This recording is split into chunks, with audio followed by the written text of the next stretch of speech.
Good morning, sabi ng baritonong boses. Ground floor po ba? Aniya sa lalaki. Yes, please. Kaya iyon ang pinindot niya. Halatang pauwi na rin ang lalaki. Kapag natapos na siya dito, makakauwi na rin siya. Hanggang 5 p.m. siya ngayon. Tapos, pwede na siyang mga 1 p.m. pa mamaya pumasok dahil mag-overtime siya ngayon. Tahimik silang pareho ngunit nabulabog lang iyon nang bigla na lang huminto ang elevator at namatay ang mga ilaw. Kaagad siyang bumaba sa high stool na inupuan dahil sa takot. Kaya lang nawalan siya ng balanse at nahulog. Ngunit may sumalo sa kanya at pareho silang bumagsak sa sahig ng elevator. Calm down. Calm down. Maybe nawalan lang ng power. Mag-aalun ito sa kanya. Namilog ang mga mata na bumaling siya sa lalaki. Dahil sa takot, ay baliwala na sa kanya ang ayos nilang dalawa. Nakaupo na pala siya sa hita nito at nakalimutang umalis doon. The guy was just so fine. He's gorgeous. Akala niya nga artista ito. Matangkad, malapad ang balikat at dibdib.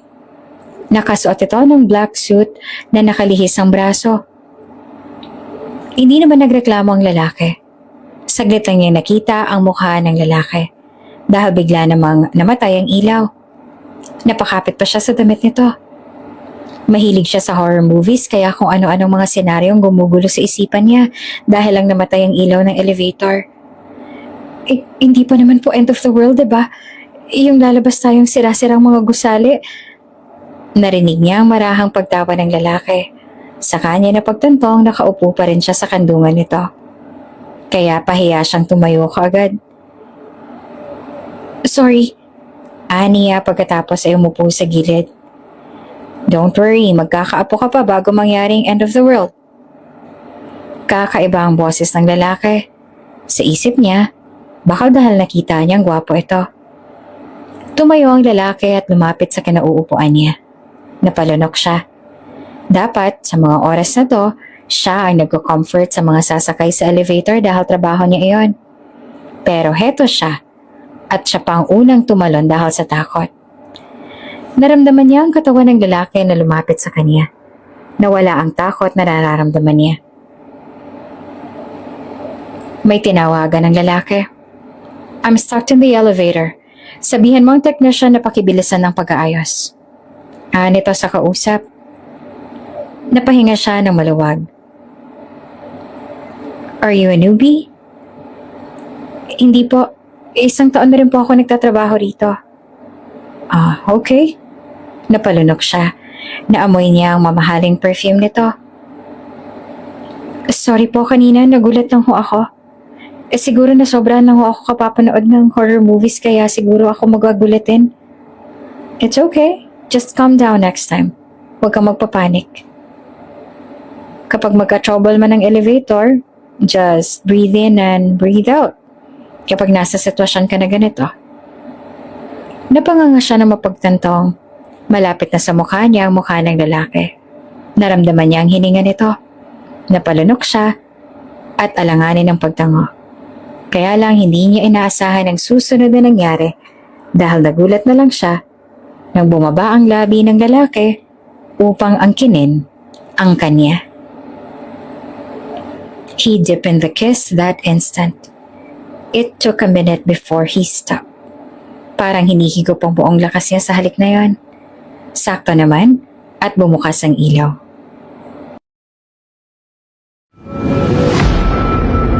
Kung bago ka pa lang sa channel na ito, Ate Jane TV, huwag kalimutang pindutin ang notification bell and subscribe button. Sana po hindi naman malaking abala sa inyo ang pagpindot ng subscribe button dahil ang kapalit po nito ay ang pagsuporta para makapag-produce ng mga libreng stories sa mga channels ni Ate Jane. Maraming salamat! Bilang fake wife, gusto ng boss ko na ihanda mo parati ang sarili mo. Dahil darating ang panahon kailangan mong magpakita sa kanya at magpakilalang asawa. Sa ngayon, malaya kang gawin ang gusto mo. Ani ng tauhan ng lalaking kumuha kay Kamara bilang random wife. Naglapag ng bagang lalaki sa harapan ni Kamara. Napalunok siya at agad na kinabahan. Sa mga oras na yon ay alam niya ang laman ng bag na iyon. Pera. Dahil sa perang iyon, kumapit siya sa patalim. 500,000 bilang paunang bayad. Hindi alam ni boss ang identity mo. At wala siyang ideya kung anong buhay ang meron ka. Hinayaan niya ako ang maghanap ng suitable para sa trabahong to. Gusto niyang ako nang bahala sa lahat at ayaw niyang madistorbo dahil marami siyang pinagkakaabalahang importanteng bagay. Nito. Ang perang nakuha niya ay pinambayad niya sa bills ng lola niya. Ang lola niya ang nagpalaki sa kanya simula nung mamatay ang kanyang ina at nag-asawa ng iba ang kanyang ama. Kaya sobrang malapit siya sa abuela.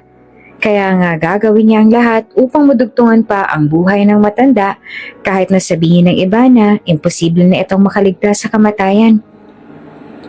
Ilang saglit pa ay bumaba siya mula sa silid. Ang suot niyang damit ay formal na damit pa ng kanyang ina noong dalaga pa lang ito. Masaya si Kamara na nasusuot niya na ito ngayon. Ang ganda-ganda naman ng apo ko. Puri pa ni Lola Sonia nang makita siya. Napangiti siya sa lola niya at saglit na umikot para makita lahat ng abuela ang disenyo ng damit pati ang pagkakabagay nito sa kanyang katawan. Charan! Anya pa at nag-post na tawa tuloy ang kanyang lola. Kahit puno siya ng problema ay hindi niya nakakalimutang pasayahin ang kanyang lola. Ayaw niya lang na maging siya ay problemahin pa ng kanyang lola. Isang birthday party ang idadao sa bahay ni Olivia. Kaarawan ng ex-girlfriend ng boss nila na si Noah Arevalo. Malapit sa pamilya ni Noah si Olivia. Lalo pat ang ama raw ni Olivia ay isa sa pinakamalaking investor ng kumpanya. Kaya kahit anong hilingin nito sa pamilya ni Noah ay nasusunod. Nang dumating siya sa malaking mansyon ay maingay na ang loob. Wala siyang masyadong kaibigan sa trabaho. Elevator girl lang kasi siya at hindi tulad ng mga nasa building na talagang sa opisina nagtatrabaho, kaya pakiramdam ng mga ito. Masyado siyang mababa para kaibiganin. Pero dahil inimbita lahat ng mga empleyado ni Noah Arevalo, kaya kailangan niya rin na pumunta. Nang makapasok siya ay kaagad siyang napansin ni Olivia. Kasama nito ang mga kaibigan na halatang may sinabi rin sa buhay. You came! Nakangisi na bungad ni Olivia. May nangyari hindi maganda sa kanilang dalawa nung unang nagkita sila. Ex ito ni Noah. At malaki ang parte nito sa kumpanya ng pamilya ni Noah. Wala siyang laban dito, alam niya. Kaya sisikapin niya makisama sa babae sa kabila ng pangit na pakikitungo nito sa kanya noong una. Medyo ngumuwi ito ng tingnan ng suot niya.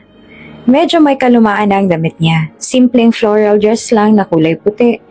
Hindi tulad sa mga ito na halatang mamahalin ng mga outfit.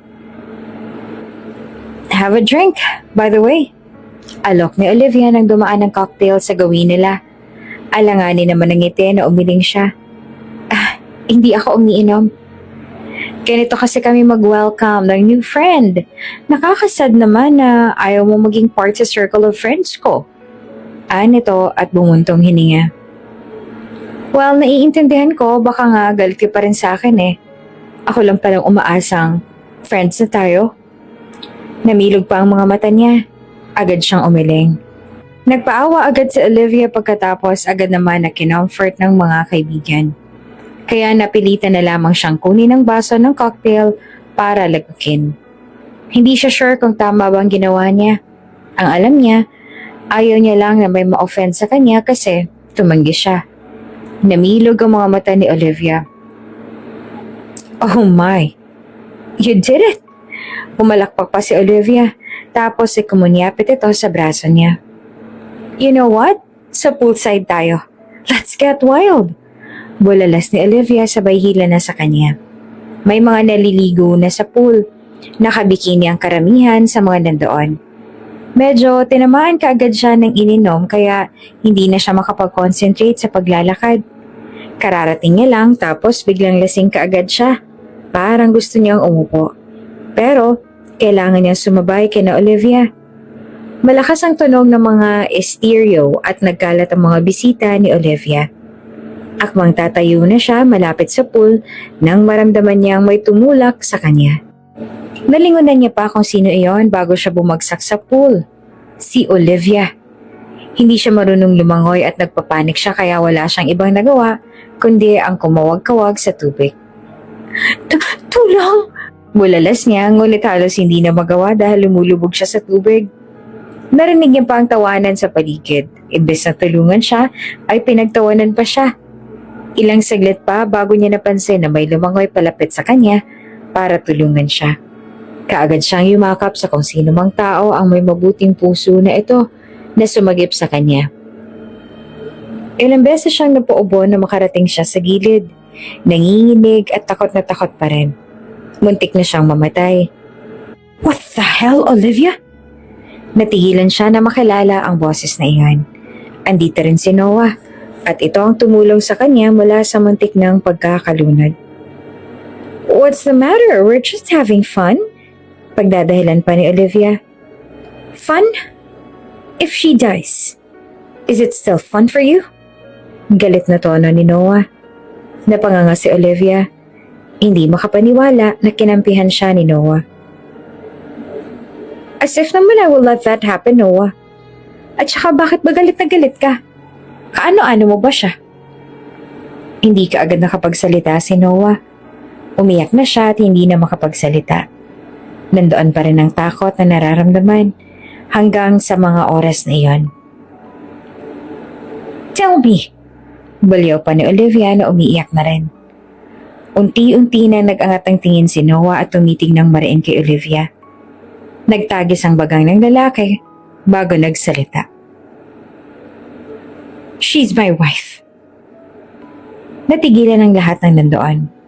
Maging siya ay nabingi sa narinig niya mula sa lalaki. Napanganga ang lahat at palipat-lipat ang tingin sa kanilang dalawa. Are you kidding me? What the heck are you saying? Hindi pa rin makapaniwala si Olivia at idinaan na lamang sa hilaw na tawa. Hindi na siya nakakilos. Papaano nito nasabing siya ang asawa nito? Papaano? Kailan? Isa itong CEO ng kumpanya at isa sa makapangyarihang lalaki sa buong bansa. Kaya, bakit? Walang kasalitan si Kamara sa trabaho kaya kailangan niyang mag-off ng 9. Wala namang kaso sa kanya ang ganon dahil dagdag naman sa sahod niya ang overtime. Malaking tulong na rin yun lalo pat malaki ang kakailanganin niyang pera para sa mga gagastusin sa pagpapagamot sa kanyang lola na may cancer. Isa siyang elevator girl. Halos mag-iisang taon na rin siya sa kumpanya bilang elevator girl. Kung nakatapos lang sana siya ng kahit 2 years na kurso sa college, ay baka mas malaki pa ang sahod niya ngayon at hindi siya magiging hamak na elevator girl lamang. Ngunit kahit papaano ay masaya siya sa trabaho niya. At nagpapasalamat siya na si dinami-rami ng tao sa mundo ay isa siya sa nabayayaang magkaroon ng disenteng trabaho.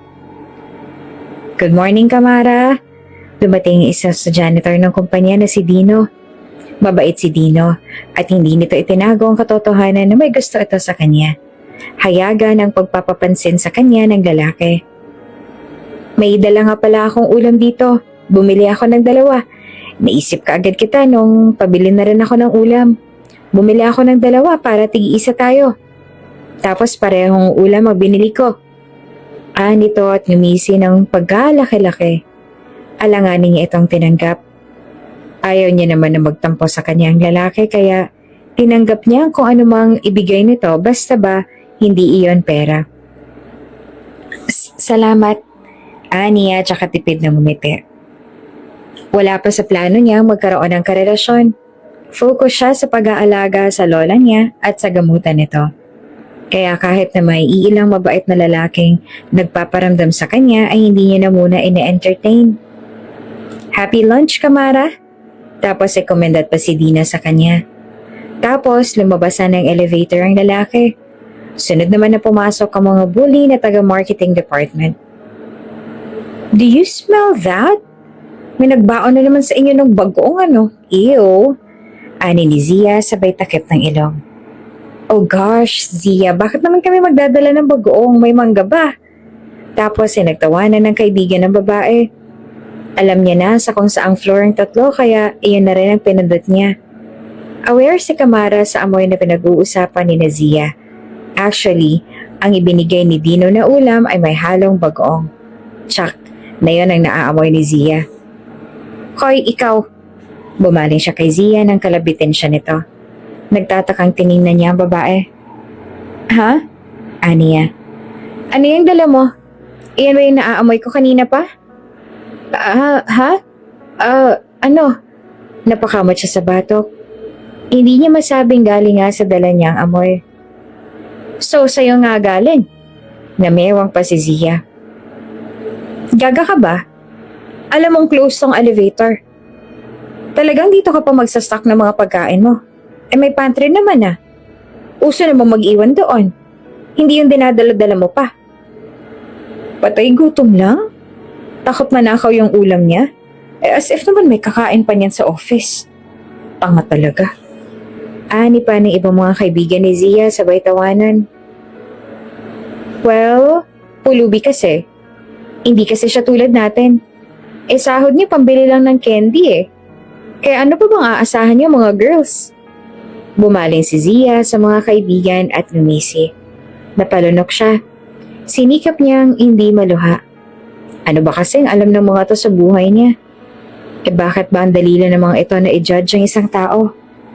Nananatili lang siya nakayuko hanggang sa nakalabas na ang tatlo.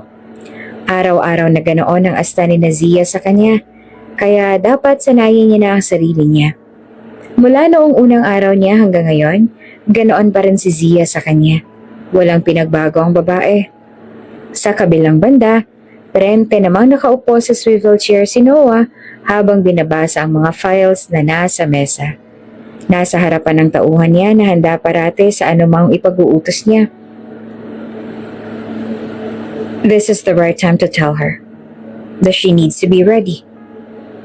I'm not sure about the date pero next month ay maaaring umuwi na si Grandma.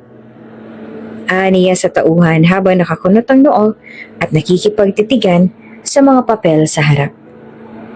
Copy, sir. Ayaw niyang kapag nalaman ng lola niya na single siya, ay bigla na naman itong mag-set ng date sa isa sa anak ng kaibigan nito. Nagsasawa na siya sa kakasipot sa mga dates tapos ang ending, hindi pala sila compatible. At saka focused pa siya sa negosyo at nag-i-enjoy pa siya sa pagiging buhay binata. Saka mo ibigay sa akin ang profile niya kapag nakaharap ko na siya. Dagdag niya. Si Clavio na ang pinaasikaso niya sa lahat. Wala na siyang oras para doon. Ginagawa niya rin ang mga bagay na ito, hindi lang dahil ayaw niya makipag-date at ayaw niya pang matali. Ginagawa niya ito dahil nagagalit na ang matanda at tinadamay na ang mana niya. Hindi niya raw matanggap ang mga na kapag hindi siya nakahanap ng mapapakasalan. Talagang nagawa pa siyang i-blackmail nito. Wala na siyang pakialam kung sino man ang babaeng nakuha ni Clavio. May tiwala naman siya kay Clavio pagdating sa taste nito sa mga babae. Kukontakin ko na po ba si Amanda para sa etiquette lessons? Anito, tumango siya. Yes, after ko makausap ang fake wife ko. Si Amanda ang isa naman sa inaasahan niyang tao na magtuturo sa soon-to-be fake wife niya para sa mga gagawin at magbibigay ng mga ideya tungkol sa kanyang pamilya at sa kung papaano nito i-handle ang lahat ng taong nakapaligid sa kanya. Lalo na ang lola niya na siyang talagang dahilan ng lahat ng ito. Bumuntong hininga siya at bumaling sa labas ng office. Everything will be perfect soon. Naiintindihan ni Kamara kung biglang isang araw susulpot si Clavio para kausapin siya tungkol sa napagkasunduan. Nagamit niya na ang pera at paubos na rin. Siya naman ngayon ang sinisingil nito para sa serbisyo niya. Alam mo na kung bakit ako nandito ngayon? Ani Clavio. Tumango siya. Nasa isang coffee shop sila ng kumpanya. Malapit ito sa pinagtatrabahuhan niya pero kahit kailan ay hindi siya nakapasok sa coffee shop na ito. Bagkus ay madala siya sa mga karinderya at kung saan-saang tindahan na alam niyang hindi siya mapapagastos. Kailangan mo nang ihanda ang sarili mo, Iha. At uulitin ko ang bagay na to. Kargo ka ng boss ko ano man ang mangyari sa'yo sa loob ng trabaho mo. Kaya kailangan mong isantabi ang lahat ng personal mong problema upang matutukan ang trabahong binigay niya sa'yo.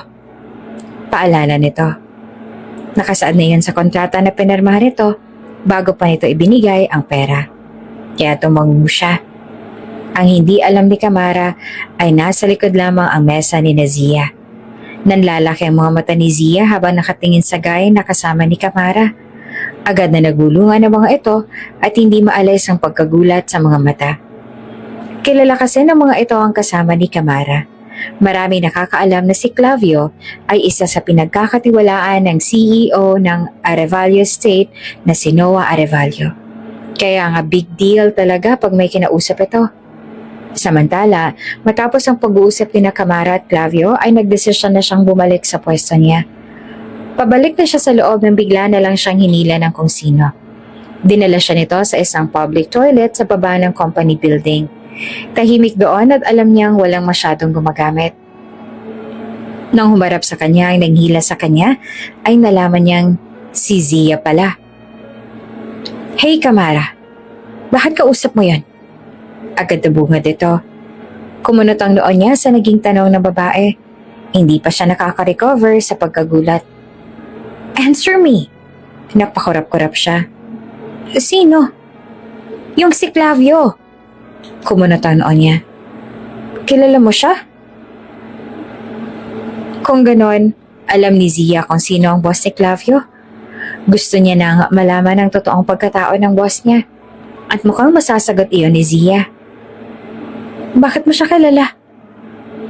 Paano? Aniya. Ngumisi si Zia. Bakit mukhang takot na takot ka? Iniisip mo bang aagawin ko sa'yo ang sugar daddy mo?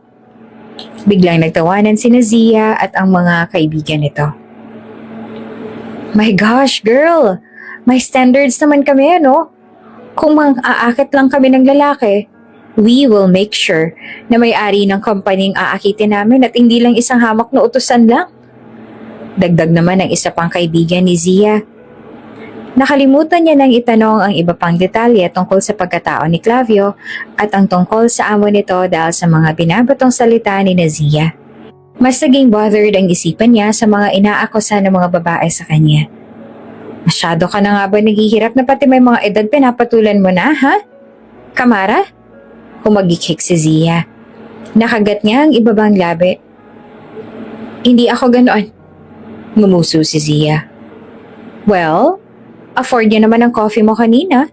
Ipagpatuloy mo lang yan, girl. Baka dyan ka pa yumaman. Tinapik pa siya ni Zia bago ito umalis doon. Rinig na rinig niya ang tawanan ng mga ito. Kumuyom ang kamao niya. Gusto niyang ipagtanggol ang sarili pero hindi niya magawa. Parang nagbubuhol-buhol ang dila niya, kaya parang gusto niyang mainis sa sarili. Anniversary ng kumpanya kaya naging abala na rin ang ibang staff.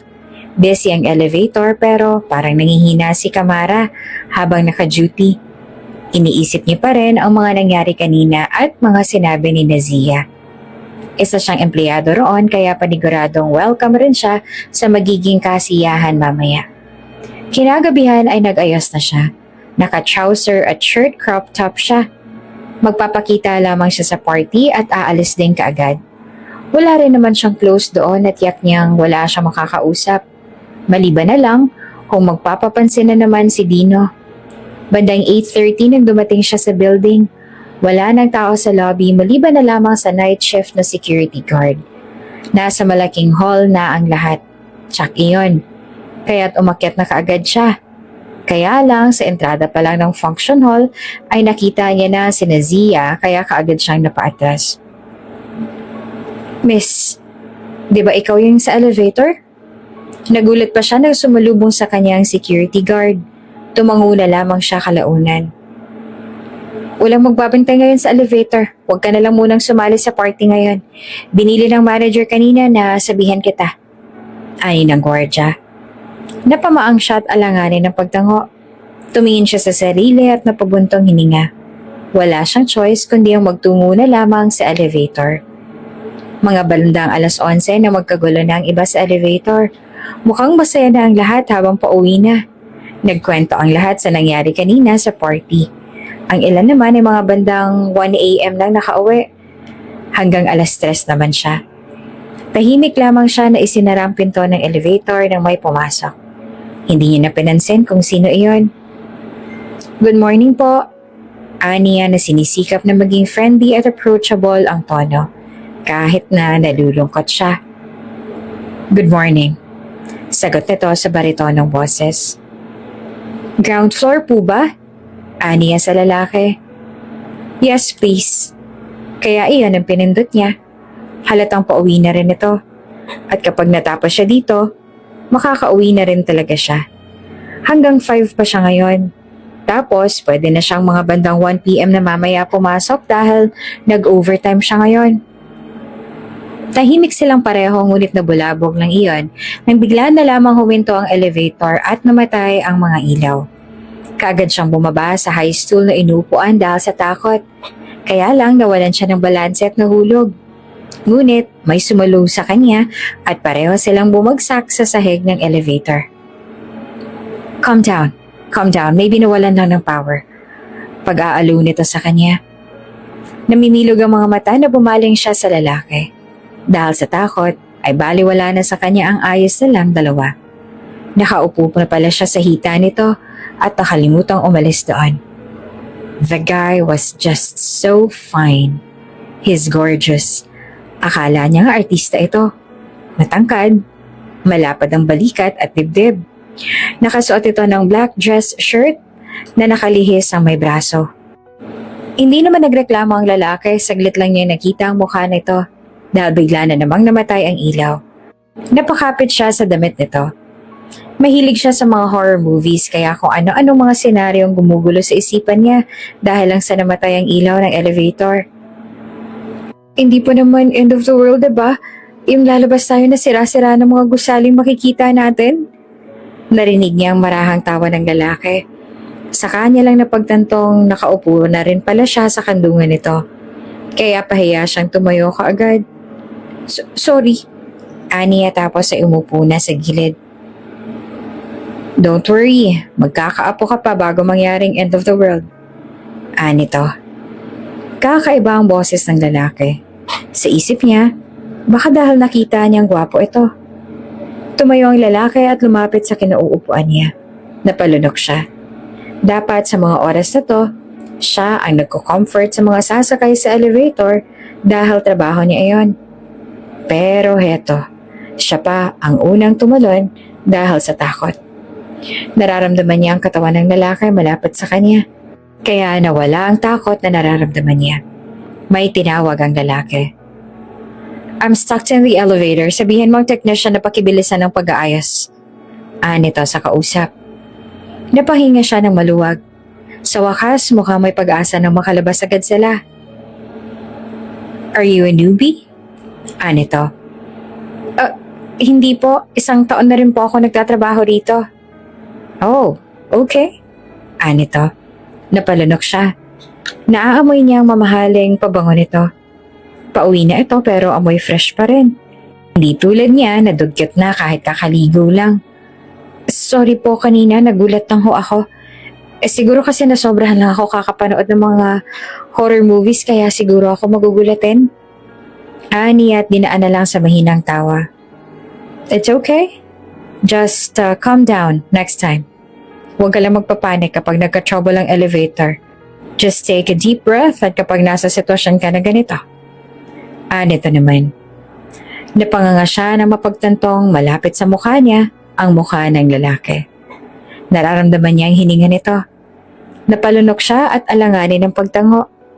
Kaya lang hindi niya inaasahan ang susunod na nangyari. Dahil nagulat na lang siya nang bumaba ang labi ng lalaki upang angkinin ang kanya. He deepened the kiss that instant. It took a minute before he stopped. Parang hinihigop ang buong lakas niya sa halik na yon. Sakto naman at bumukas ang ilaw. Ang namumungay nitong mga mata ang kaagad na bumungad sa kanya. Napanganga siya at ilang saglit pa bago natauhan at umatras. He let out a playful smirk. Hinawi nito ang wet look nitong buhok. Dumaan ang dila nito sa ibabang labi. Napalunok siya at namimilog pa rin ang mga mata. Sakto namang bumukas ang pinto ng elevator. Walang sere-seremonyas na tumayo siya at lumabas. Lutang na naglakad siya palabas ng building. Hindi pa rin siya makaget over sa nangyari. Talagang hinalikan siya nito. Bigla na lang nito ang ginawa iyon. Gwapo ito. Sobra. Pero hindi naman tamang bigla-bigla na lang ito nangahalik ng ganoon. Napahawak siya sa ibabang labi habang naglalakad. Ni hindi niya napansin ang isang Bugatti na huminto sa tapat niya. Hey! Gulat at muntik pa siyang mapatalon sa gulat. Nang balingan niya ito ay namilog ang mga mata niya nang malaman na ang lalaki kanina sa elevator itong nasa tapat niya ngayon. Lula nito ng mamahaling sasakyan nito. Too early, you can't commute at this hour. Walang sasakyan na dadaan ngayon dito. You better hop in. Ako na maghahatid sa'yo. Offer nito sa seryosong boses. Natulala siya. Hindi siya makapaniwala na kaya nitong pakiharapan pa siya matapos ang ginawa nito sa elevator. Salamat na lang po pero maglalakad na lang ho ako. Siguro po may makikita naman po akong sasakyan sa unahan. Pagtanggi niya. Tumataas ang rape cases nowadays. Tahimik sa unahan. Walang ilaw. Maraming tambay. Hindi ang mga rapist ang naisip niya ng mga oras na yon, kundi iyong possessed na babae na pinanood niya sa sinihan nitong nagdaang linggo lamang. Iniisip pa lang ni Kamara ang itsura ng possessed na babaeng yon na biglang susulpot sa madilim at tahimik na kalye na yon. Nako, parang sisilaban ang puwet niya sa takot. Kaya mabilis siyang pumasok sa sasakyan. Nakita niya ang multo ng isis sa sulok ng labi ng lalaking ito. Tahimik ang biyahe. Kaya lang binasag ng lalaki ang katahimikan na iyon. I'm Noah. Naubos siya sa sariling laway nang marinig niya ang pangalan nito. Pero imposible. Marami namang Noah sa mundo. Hindi lamang ang CEO ng Arevalo Estate ang may pangalan ganoon. Are you okay? Tanong nito na nakakunot ang noo. Oo, ayos lang ako. Noah palang pangalan mo po. Ibig sabihin ang full name mo po ay Noah Arevalo? Paniniguro niya pa kalakip ng kaba na nararamdaman niya. Nang tumango ito ay napatakip siya sa bibig. Hindi siya makapaniwala. Nakaharap niya ang pinaka-big boss nila. At ang malala ay hinalikan siya nito. You can just call me Noah. Hindi mo na ako kailangan na ipo. Sa tingin ko hindi nalalayo naman ang edad natin. Nito sa seryosong boses. Madalas pilyo ito pero minsan seryoso. Mas lalo lang lumala ang awkwardness dahil sa sinabi nito. Hanggang sa mga oras na iyon ay tila nananaginip pa rin siya. About that kiss? I usually don't talk about it after I kiss someone. Basag nito sa katahimikan. Napalunok siya. Kung ganon, sanay na pala ito sa ganoon. Ilang babae na kayang nahalikan nito? Kung maaari, ayaw niya na rin sana na pag-usapan pa pero naungkat na ito ang tungkol doon kaya ano pa bang magagawa niya? I'm sorry. Nito kalaunan. Napalunok siya tumango. Hindi niya naman masasabing ayos lang ang ginawa nito. Hindi porket may kaya at boss niya ito ay ito-tolerate niyang ginawa nito. Pero mananahimik na lamang siya at hindi na magsasalita. Susubukan niyang kalimutan ang tungkol doon. Sana nga makalimutan niya. Nagpababa siya sa lalaki sa isang highway na may poste at may maliwanag na ilaw. Papasok sa eskinita ay ang kanila na. Salamat sa paghatid. Aniya sa seryosong boses. Kailangan niya ang trabaho at ayaw niyang magmukhang bastos sa kabila ng ginawa nito sa kanya. Take care. Kamara Fernandez. Nito. Nagulat siya nang nalaman nito ang pangalan niya. Huli na nang malaman niyang pinagsuot siya ng ID ng gwardiya kagabi dahil wala siyang name tag na dala. Tipid ang ngiti na binitiwan niya ito. Kakausapin ko na siya mamayang gabi. Book me an appointment na malapit sa restaurant 8 p.m. Tell her na hindi siya dapat malate. Hectic ang schedule ko at hindi dapat masayang ang oras ko. So she should be there 8 p.m. sharp.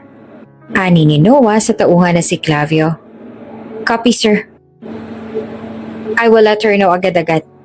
Ani to na agad ring tumalima. Pauwi na ang kanyang lola. Siya ang mismong susundo sa matanda. Kailangan na maayos ang lahat bago pa makarating ito. Kapag hinanap ka agad nito ang asawa niya, ay kailangan nandoon ka agad ang babae. Biglaan ang pag-uwi nito na hindi niya inaasahan. Samantala, puno naman ng takot at pagkabigla si Kamara nang mahimatay ang kanyang lola kinaumagahan. Kaagad niya itong sinugod sa ospital. Ang lola niya at kaagad naman na na-check ng doktor. Napag-alaman niyang malnourished ang kanyang lola. Samantalang parati naman siya nagiiwan ng ulam sa bahay sa tuwing aalis siya. Ibig sabihin nun ay hindi pala nito masyadong kinakain ang mga pagkaing iniiwan niya. Isa sa side effect ng chemo ang kawalan ng gana sa pagkain, iha. Kapag nagpatalo ka rito, ay tsak na hindi kakayanin ng katawan mo ang susunod na session. Kaya kailangan na sikapin ng lola mo na kumain upang magkaroon ng nutrients ang katawan niya at magkaroon ng lakas para kayanin pa mga susunod na session niya. Ani ng doktor. Hindi basta-basta ang tinuturok ng doktor sa kanyang lola. Gabi-gabi dumadaing ito. Pagkatapos itong maturukan ng chemo, hindi nito sinasabi sa kanya ang nararamdaman nito kaya hindi niya alam ang mga nangyayari sa lola niya. Umiiyak pa rin si Kamara hanggang sa mga oras na iyon. Nakaabang siya sa tabi ng kanyang lola mula umaga hanggang gabi. Kaya mga bandang 9:00 na nang kailangan niyang magtungo sa bahay upang kumuha ng iba pang gamit. Walang bantay ang kanyang lola kaya kailangan niya kaagad na bumalik sa ospital. Laylay ang balikat at pinagmasan niya ang inimpake niyang mga gamit. Bakit kailangan magkaganitong buhay namin? Ano bang kasalanan namin ng lola ko para bigyan niyo kami ng ganitong buhay? Umiiyak niyang turan at panay-pahid ng luha. Nangihinang kinuha niya ang bag ng mga gamit para magtungo na sa ospital.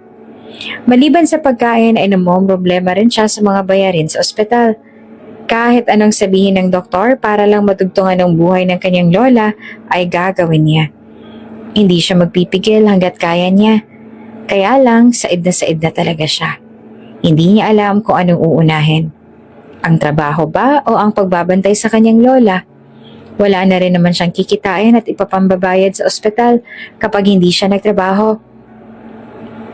Nasa kalsada na siya at handa na sanang pumara ng mga sasakyang dadaan. Miss Fernandez! Isang boses sa likuran niyang narinig. Nilingon niya ang may-ari ng boses. Nakita niya si Clavio. Bumaba ito sa sasakyang dala. Magandang gabi. Anito. Napalunok siya. Tila alam niya na kung anong pinunta ni Clavio roon. Nagtiimbagang siya. Kung kailan sumasakit ang ulo niya sa kakaisip kung paanong susolusyonan ng problema niya, ay dumagdag pa ang isa. Gusto ko makita ngayon ng boss ko. Mag-uusap kayo. Anito. Nagtagis ang bagang niya. Alam niya may obligasyon siya sa mga ito pero sa ngayon, kailangan niyang unahin ang lola niya. Hindi ako pupunta. Sabihin mo sa kanya. Aniya tinalikuran ito. Baka nakalimutan mong binalingan niya si Clavio. Hindi ko yan nakakalimutan, Clavio. Pero may mas importante akong dapat gawin ngayon. Tapos, nang may makita siyang sasakyan ay kaagad niyang pinara iyon.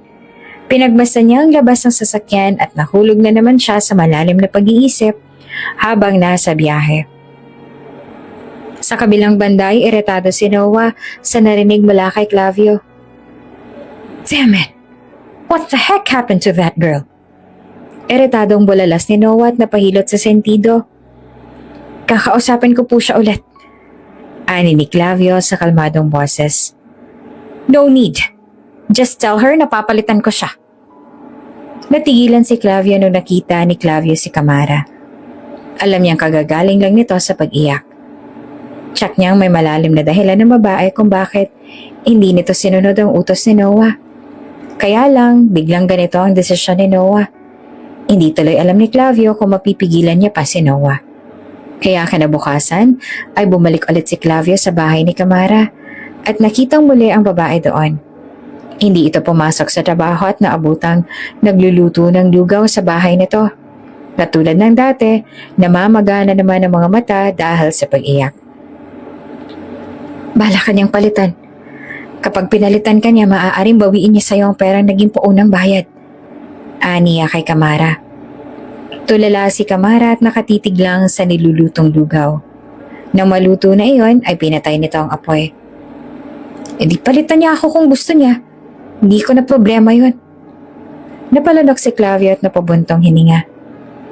Handa ka bang ibalik ang lahat ng binayad niya? Hindi ako sigurado pero maaaring mangyari yun kaya gusto ko lang malaman mo ng maaga. Hindi na nga nagsalita pa si Kamara at isinilid na sa baonan ang niluto nitong lugaw. Hindi naman nagsasabi si Kamara tungkol sa buhay nito. Kaya nga nalilito si Clavio sa mga ikinikilos ng babae ngayon. Pwede mo pa rin naman siyang kausapin at ibabalik niya sa iyo ang trabahong yun. Kapag nagpakita ka sa kanya at kung anong desisyon niya, iyon ang susundin. Mukhang ugali niya kasi hindi makiramdam sa mga tao sa paligid niya. Gusto niyang masunod ang lahat ng gusto niya. Hindi na bala kung anong maramdaman ng iba. Bulalas ni Kamara at saka padabog na kinuha ang baonan. Napahilot sa sentido si Clavio. Hindi nagkaintindihan ang dalawa. At saka hindi niya alam kung anong gagawin para maliwanagan ang isip ng dalawa. Sa kabilang banda ay iritado pa rin si Kamara habang pasakay na ng jeep. Pinagmumura niya na ang boss ni Clavio sa isipan niya. Kung hindi lamang dahil alanganin ang sitwasyon niya, ay sisiputin niya naman talaga ang lalaki. Kaya lang ngayon, hindi niya iyon magagawa. Mas kailangan siya ngayon ng lola niya. Samantala, mas lalong nag-ibayo ang galit na nararamdaman ni Noah na ibinalita ni Clavio. Ito ang unang beses na nabigo ang binata sa naging transaksyon. At ang babaeng iyon lang ang nagparanas ng ganoon kay Noah.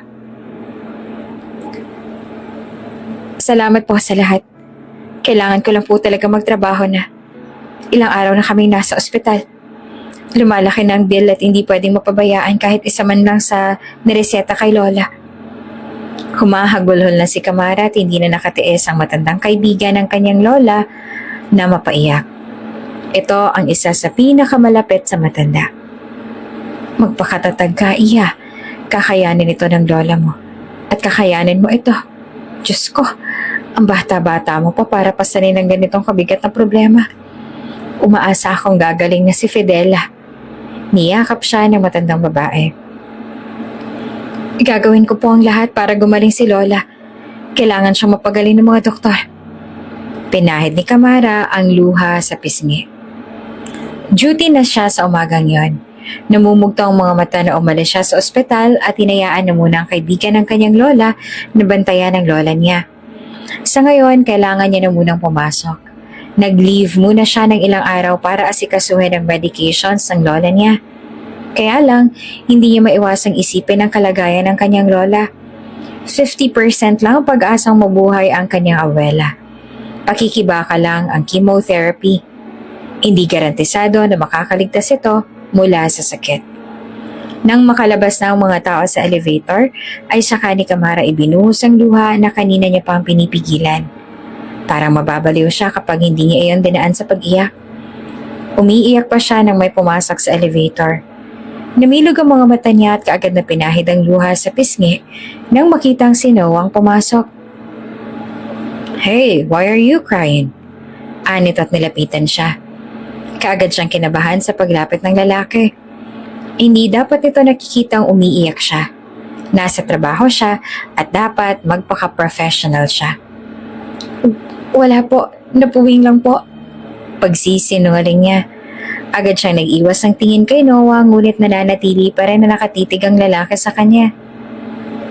Tell me the truth, Kamara. Marahan na sa pagkakataong iyon ang boses ng banata. Napagtanto ng dalaga na kahit magsinungaling siya, ay hindi naman kaya magsinungaling ng mga mata niya. Halata masyado na may problema siya. Sa bahay lang po. May kaunting problema lang. Aniya na idinaan na lamang sa mahinang tawa. Lumapit pa ng husto ang lalaki at napasinghap siya. Amoy na amoy niya ang panlalaki nitong perfume. At nakaramdam siya ng pag-iinit.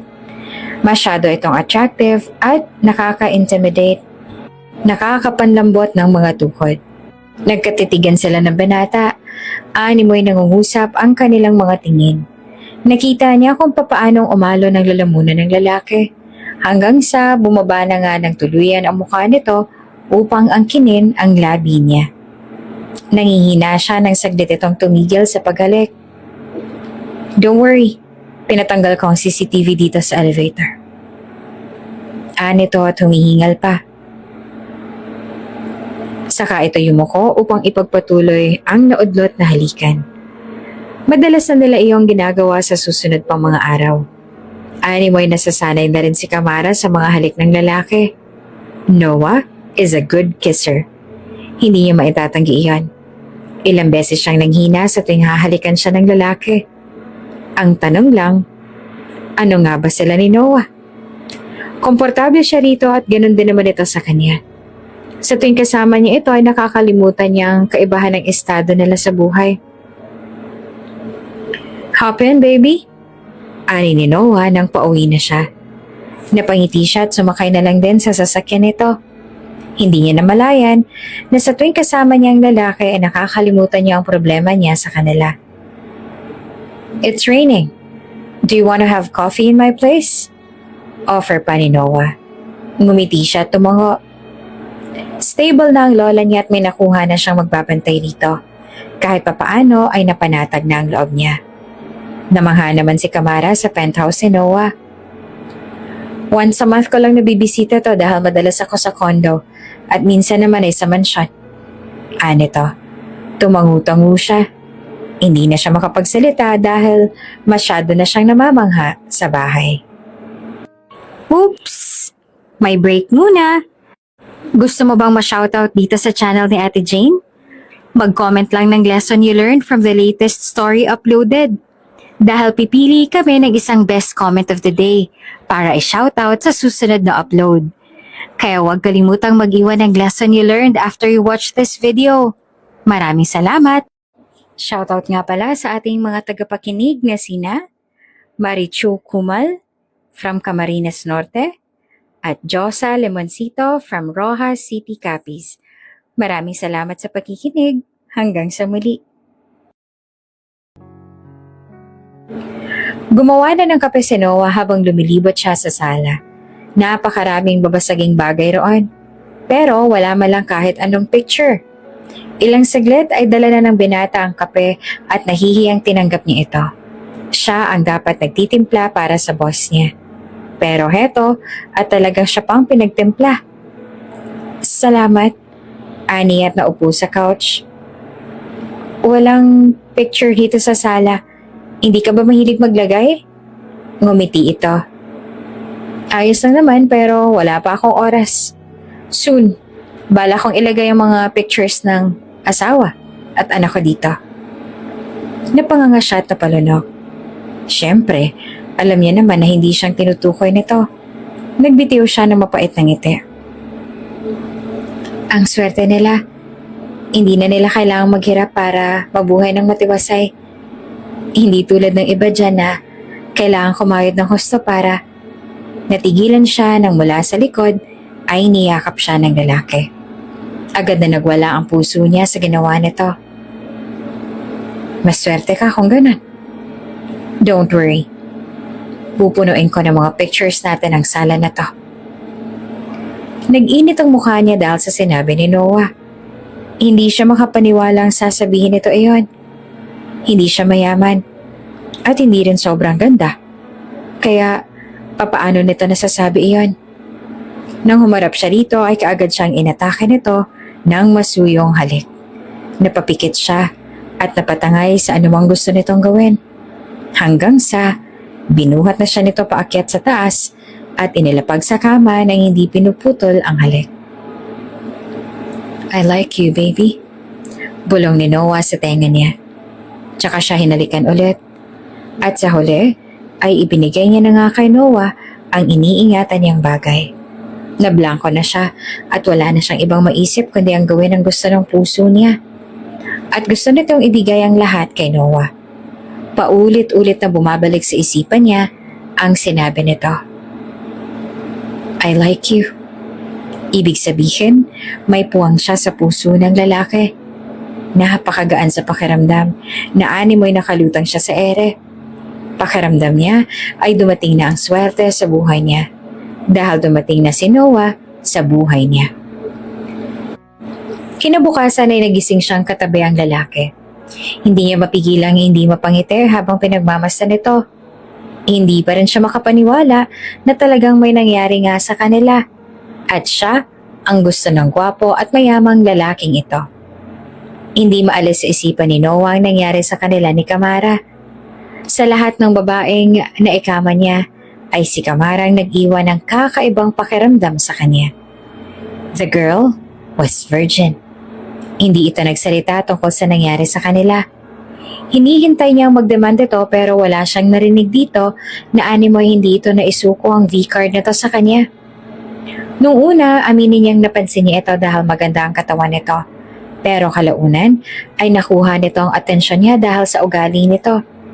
Pero kalaunan ay natuwa na siya sa dalaga. Nawala ang stress na nararamdaman niya this past few weeks. Hanggang ngayon, wala pa siyang nakuhang magkukunwaring fake bride. Dumating na ang kanyang lola at nagpasalamat siya dahil hindi pa nito napag-uusapan ang tungkol sa pag-aasawa niya. Nasa isang meeting siya at napansin niyang kanina pa may text si Clavio. Matapos ang meeting ay agad niyang binasa ang sinabi ng tauhan. From Clavio. Makikipagkita sa iyo ang dating fake bride na nakuha natin. Ikaw ang magdesisyon kung bibigyan mo pa siya ng chance. Napaisip siya. Anong rason at bakit biglang nagbago ang isip ng babaeng yon?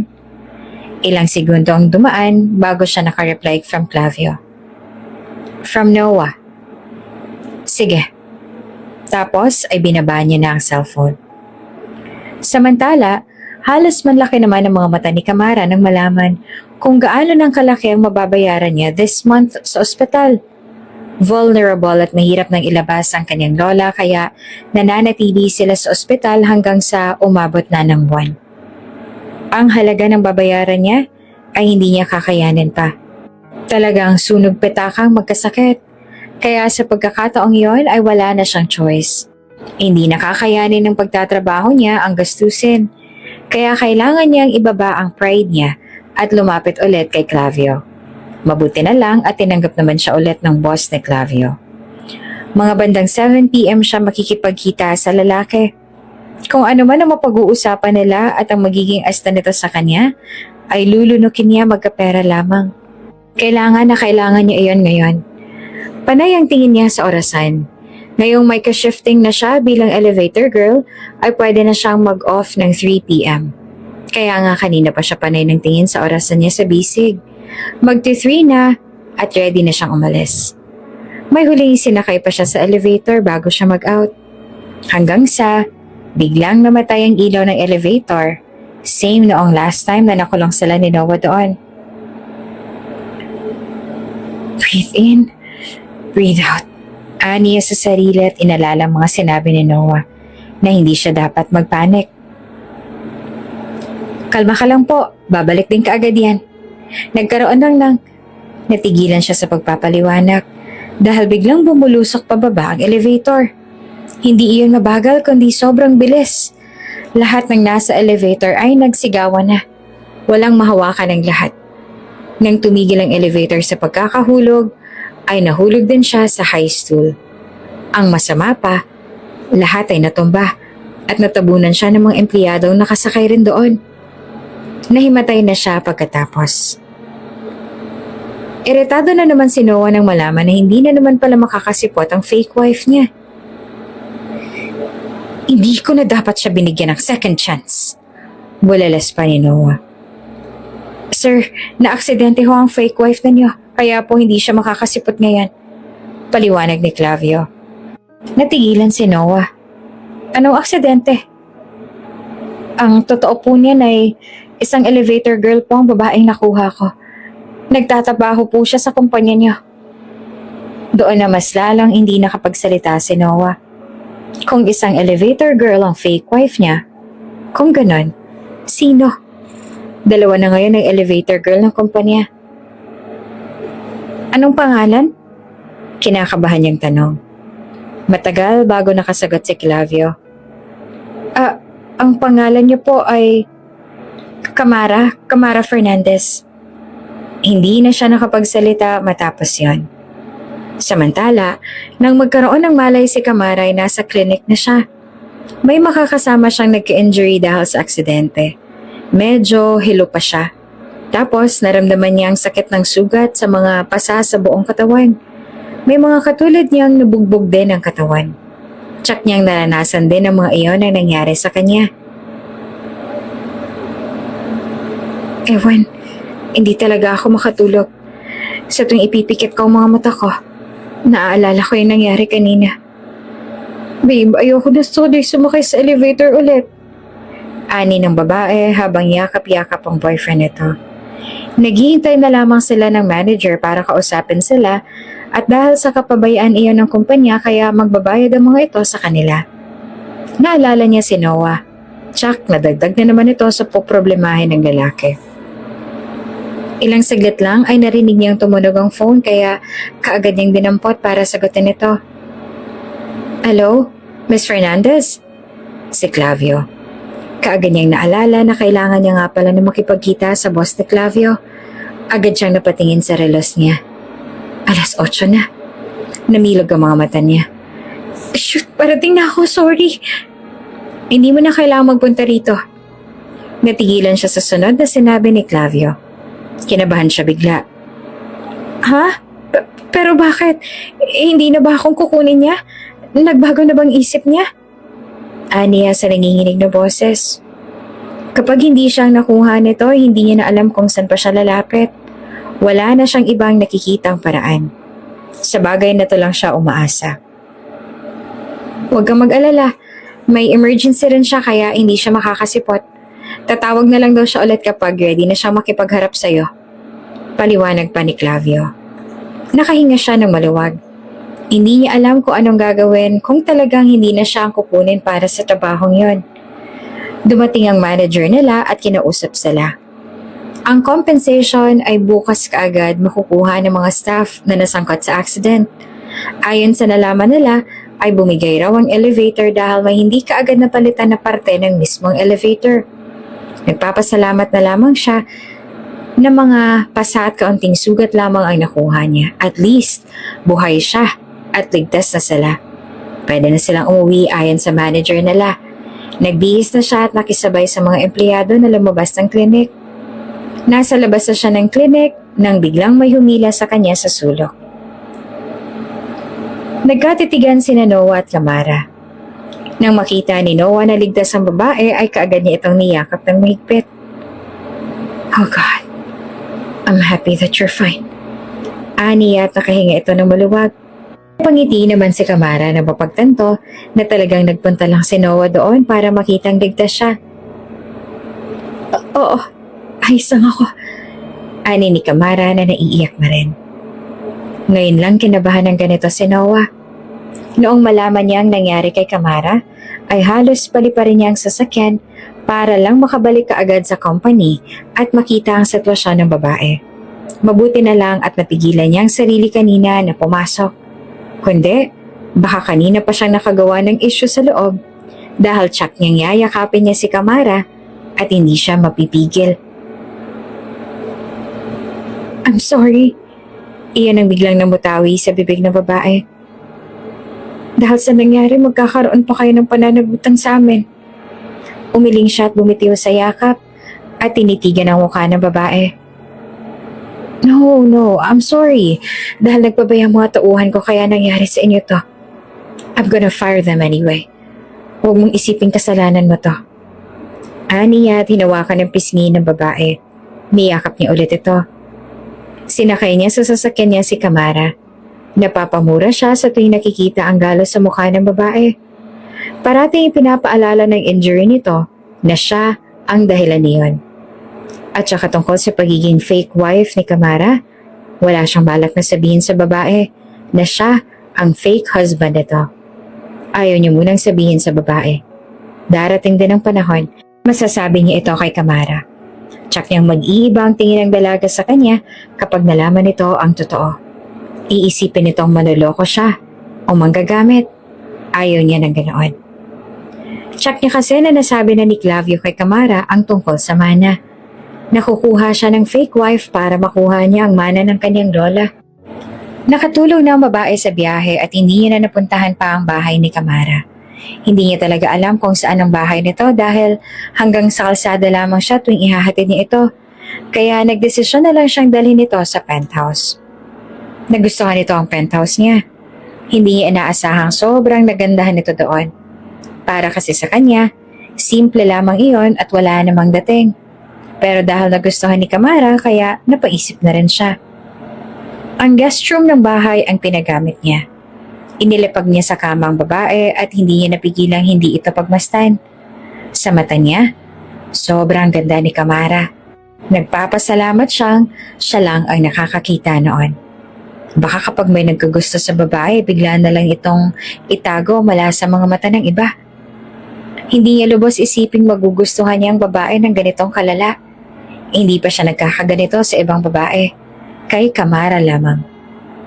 Hinawi niya ang takas na buhok sa mukha ng dalaga at nananatili siya nakatitig dito. Hanggang sa bigla na lamang tumunog ang phone niya. Nang tingnan niya ay nalaman niyang si Olivia Zachary. Nakalimutan niyang bumili ng bagong SIM card para hindi na siya matawagan ng babaeng ito. Tumayo siya at nagtungo sa terasa ng silid. Sinara niya ang sliding door upang hindi madisturbo ang natutulog na si Kamara. Yeah, what do you want? Tamad niyang sambit nang masagot niya ang tawag. Honey, at last sumagot ka rin. You know what? Kanina pa ako tumatawag sa'yo pero hindi ka sumasagot. I'm worried. I heard about the accident. Really? What do you want, Olivia? Ano bang gusto mo? Putol niya sa sasabihin pa sana nito. I'm just worried lang naman eh. What's wrong with that? Para namang wala tayong pinagsamahan yan. Nito sa malambing na boses. Ayoko nang kinakausap ang mga ex ko, including you. Niya sa seryosong tono. Ouch! I was hurt. Hindi ka pa rin ba nakaka-get over sa nangyari sa atin? Hindi mo pa rin ba ako nakakalimutan hanggang ngayon? Ako pa rin palang naman ang puso mo until now. Ngayon ko lang nalaman. Nagtagas ang bagang niya sa mga narinig mula rito. Delusional masyado tong babaeng to.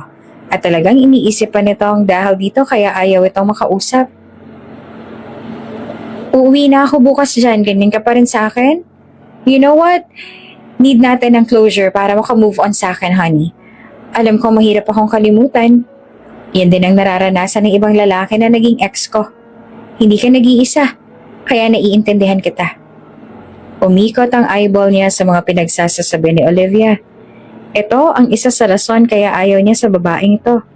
Masyadong mataas ang tingin nito sa sarili at feeling nito, lahat ng tingin dito ay naiinggit. O mas worst, may gusto rito. Sunduin mo ako, demand ni Olivia. Ayoko, busy ako, ibang tao na lang ang... I called grandma. Siya mismo nagsabing sunduin mo ako sa airport. Putol pa nito sa sasabihin niya. Napapikit siya ng mariin. Olivia is just getting into his nerves. Ito pa, magaling itong magpasipsip sa lola niya dahil alam nitong sumusunod siya sa anumang ipag-uutos ng kanyang lola.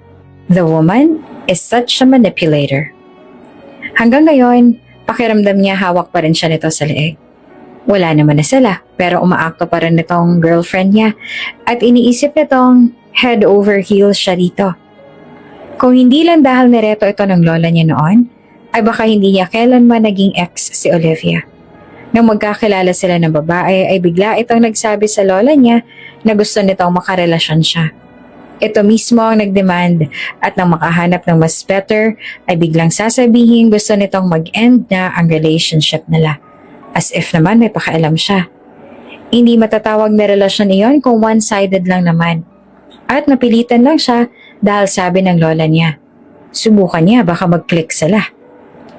Pero sa simula pa lang ay wala na talaga. Wala silang pag-asa ng babae. Nagpapasalamat siya at nakahanap agad ito ng ibang guguluhin kaya kaagad silang naghiwalay. Malakas ako sa grandma mo, baka nakalimutan mo, honey. So, tomorrow? Huwag ka malilate ha? Magagalit ako. Nito sa nalunod yung boses. Hindi naman nakita ni Kamara si Noah buong araw. Iniisip niyang baka abala pa rin si Noah lalo na at nakisabay pa yung elevator incident. Naaawa na siya sa lalaki. Balak niyang pasikretong puntahan ito sa executive office upang ipagtimpla ng kape at gawin kung anumang makakagaan sa loob nito. Malapit na rin naman siyang mag-out. Ilang saglit pa ay may pumasok sa elevator mula sa parking lot. Isang matangkad na babae na animoy pang modelo ang katawan. Maganda, maputi at makinis ang balat. Halata sa itsura na hindi ito purong Pinoy. May dugong banyaga ang babae. Excuse me po, anong floor po? Bumaling sa kanyang babae na nakaangat ang kilay. Napalunok siya ngunit unang tingin pa lamang mukhang hindi na approachable ang babae sa mga katulad niya. Topmost floor please sa opisina ni Noah Arvalio. Nito na naka-crossed arm pa. Okay po. Tapos ay pinindot niya na ang button ng executive office. Nagtataka siya. Kaano-ano kaya ni Noah ang babaeng to? Bakit sa executive office ang punta? At mukhang hindi tungkol sa business ang sadya. Parang may kumurot na kung ano sa sulok ng puso niya. Pinigilan niya ang sarili na maramdaman iyon. Naghalikan at may nangyari na sa kanila ni Noah. Pero hindi nito naisip na ligawan siya. Wala silang label. Hindi niya alam kung anong meron sila. Kaya wala siyang karapatang maramdaman ng selos. Nakita niyang humugot ng alkohol ang babae at naglagay sa kamay. Kaya lang tumulo iyon sa mamahaling heels nito. Oh shoot! Kairita talaga na duman pa yung baby ko. Reklamo ni Olivia. Hanggang sa bigla na lang siya nitong binalingan. Masama ang tingin ng babae na animoy may kasalanan siya. Hindi naman siya may gawa nun. Anong tinitingin-tingin mo lang dyan? Help me! Tanga ka ba? Bulyaw bigla nito sa kanya. Kaya agad siyang nagbigay ng tissue. Pero mas lalo lang ito nagalit. Bobo! Anong gagawin ko sa tissue na yan? Pamumunas mo po sa sapatos niyo. Aniya sa naguguluhang tingin. Oh my God, boba talaga. Bulyaw nito sa kanya. Nagtagis ang bagang niya. Empleyado siya pero hindi ibig sabihin na pwede lamang siyang bulyawan ng ganito. Si Noah nagpapasahod sa kanya at hindi ang babaeng ito. Wala siyang ginawang masama at ginagawa niya lamang ng maayos ang trabaho niya. Wala itong karapatang gawin iyon sa kanya. Kaya mo pong punasan ng sapatos niyo dahil may mga kamay naman po kayo. Aniya sa formal na boses. Kaya lang nagulat na lamang siya nang bigla na lamang siyang sinampal nito. Napahawak siya sa pisngi nang tinamaan ang kamay nito. Namanhid saglit iyon dahil sa lakas ng pagkakasampal. How dare you? You know what? Sasabihin ko kay Noah na tanggalin ka. Elevator girl ka lang. Meaning, wala ka pa talagang nararating sa buhay. Compared to me, mas maliit ka pa kesa sa langgam. Nito at dinuro-duro na siya. Nagtagis ang bagang niya. Sinikap niyang pigilan ng sarili. Matangkad ito, ngunit alam niyang kapag pinatulan niya ito ay wala itong panama sa lakas niya. Pero kapag nangyari nga iyon, ay maaaring siya naman ang malagot at baka mapakulong pa. Vulnerable ito in physical aspect pero powerful ito dahil sa yaman ito. Hindi ito basta makakapasok sa executive office kung basta-bastang tao lamang ito. Sa mga oras na iyon, ay yun na lamang munang isinaksak niya sa kukote niya upang mapipigilan niya ang iritasyon na nararamdaman niya. Nandyan ang lola niya at kailangan siya nito. Hindi pwedeng masangkot siya sa anumang gulo. Ilang saglit ay dumating sila sa tamang floor. Sakto naman nakita kaagad nila si Noah na naghihintay rin sa elevator. Kaagad siyang iniwan ng babae. Nakayuho na siya sa sahig dahil pinoproteksyonan niya ang sarili habang hinahampas na siya ng bag. No honey, oh my gosh! Akmang yayakap si Olivia at magpapaawa sa lalaki Pero nalampasan siya ni Noah at dumiretso kay Kamara na nakaupo na sa sahig ng elevator at dumudugo na rin ang gilid ng labi. Gulo-gulo na rin ang buhok ng dalaga na animoy sumabak sa gyera. Kamara? Bulalas ni Noah sabay yakap kay Kamara. Namilog ang mga mata ni Olivia. Hindi niya inaasahan na mas uunahin pa nito ang empleyado nito kaysa sa kanya. What the heck, Noah? Iritadong bulalas ni Olivia. I'm done with you, Olivia. Ani ni Noah sa mabigat na boses at inilalayan si Kamara na tumayo at sinarado ang pinto ng elevator. Naiwang tulala si Olivia. Tahimik lamang si Kamara habang nasa biyahe. Sabi ni Noah ay iuuwi siya nito. Dumaan sila sa klinik at napagamot na siya. Parang gusto niyang pagtawanan ng sarili dahil sa mga ginagawa ng babaeng yan sa kanya kanina ay 6 na tauhan na siya. Imbes na pagtuunan ng pansin ng lola niya ay iniisip niya pang tungkol sa kanila ni Noah. Kung talagang gusto siya nito, sana matagal na siyang niligawan nito. Pero imbes na ligawan ay ninakaw lang ito ang pagkababae niya. Wala itong binanggit. Pagkatapos noon, 6, wala lang. Nang makarating sila sa adjust niya ay tahimik siyang bumaba. Hindi na siya naghintay pa na pagbuksan ng lalaki.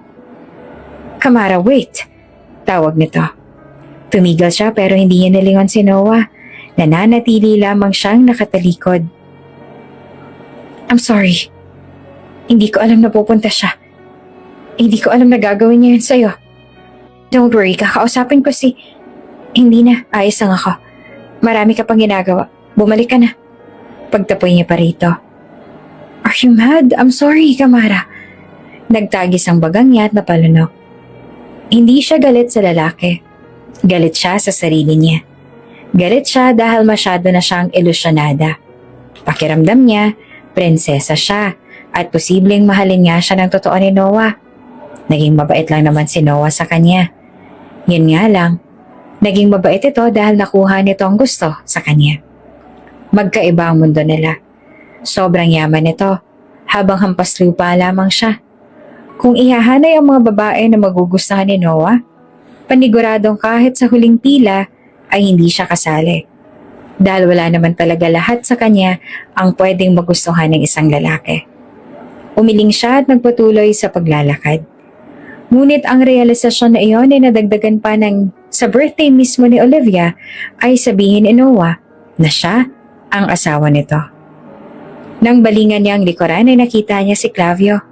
Pagkatapos ay lumapit ito kay Noah upang bigyan ng towel dahil basang-basa ito matapos niyang sagipin mula sa pool. Napaatras siya. Doon lang tila nag-sink in sa kanya ang lahat. Ibig sabihin ay siya ang fake wife ni Noah.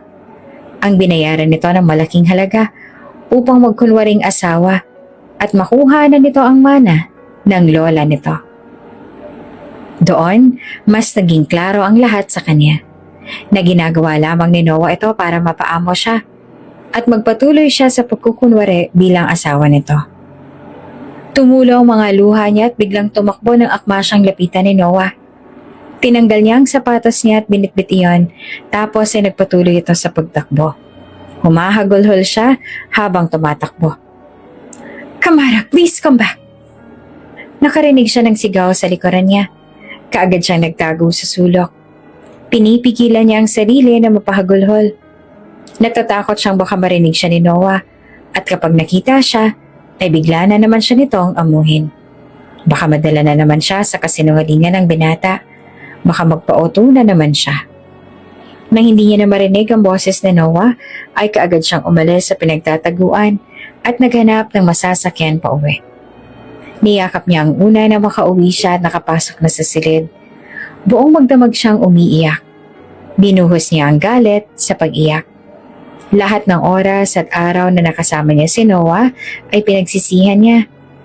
Sana hindi na lang siya nag-apply sa kumpanya na iyon. Sana hindi niya na lang tinanggap ang offer nito upang umaktong asawa. Sana hindi niya na lang nakilala si Noah. Hindi kaagad siya nakatulog nung gabing yon, kaya bugto pa ang mata niya kinabukasan. Maaga siyang umalis at nagulat siya nang makita ang kotse ni Noah sa kalsada pagkalabas niya. Mabuti na lang at may pwede naman siyang ibang madaanan para matakasan ng lalaki. Tutungo siya sa ospital ngayon at doon na muna magpapalipas ang oras. Ayaw niyang guluhin siya ng lalaki sa kanila. Apo, masayang bungad ng kanyang lola sa kanya. Kaagad siyang niyakap ng matanda. Kita ang kasabikan sa mga mata nito. Miminsan na lang silang magkita.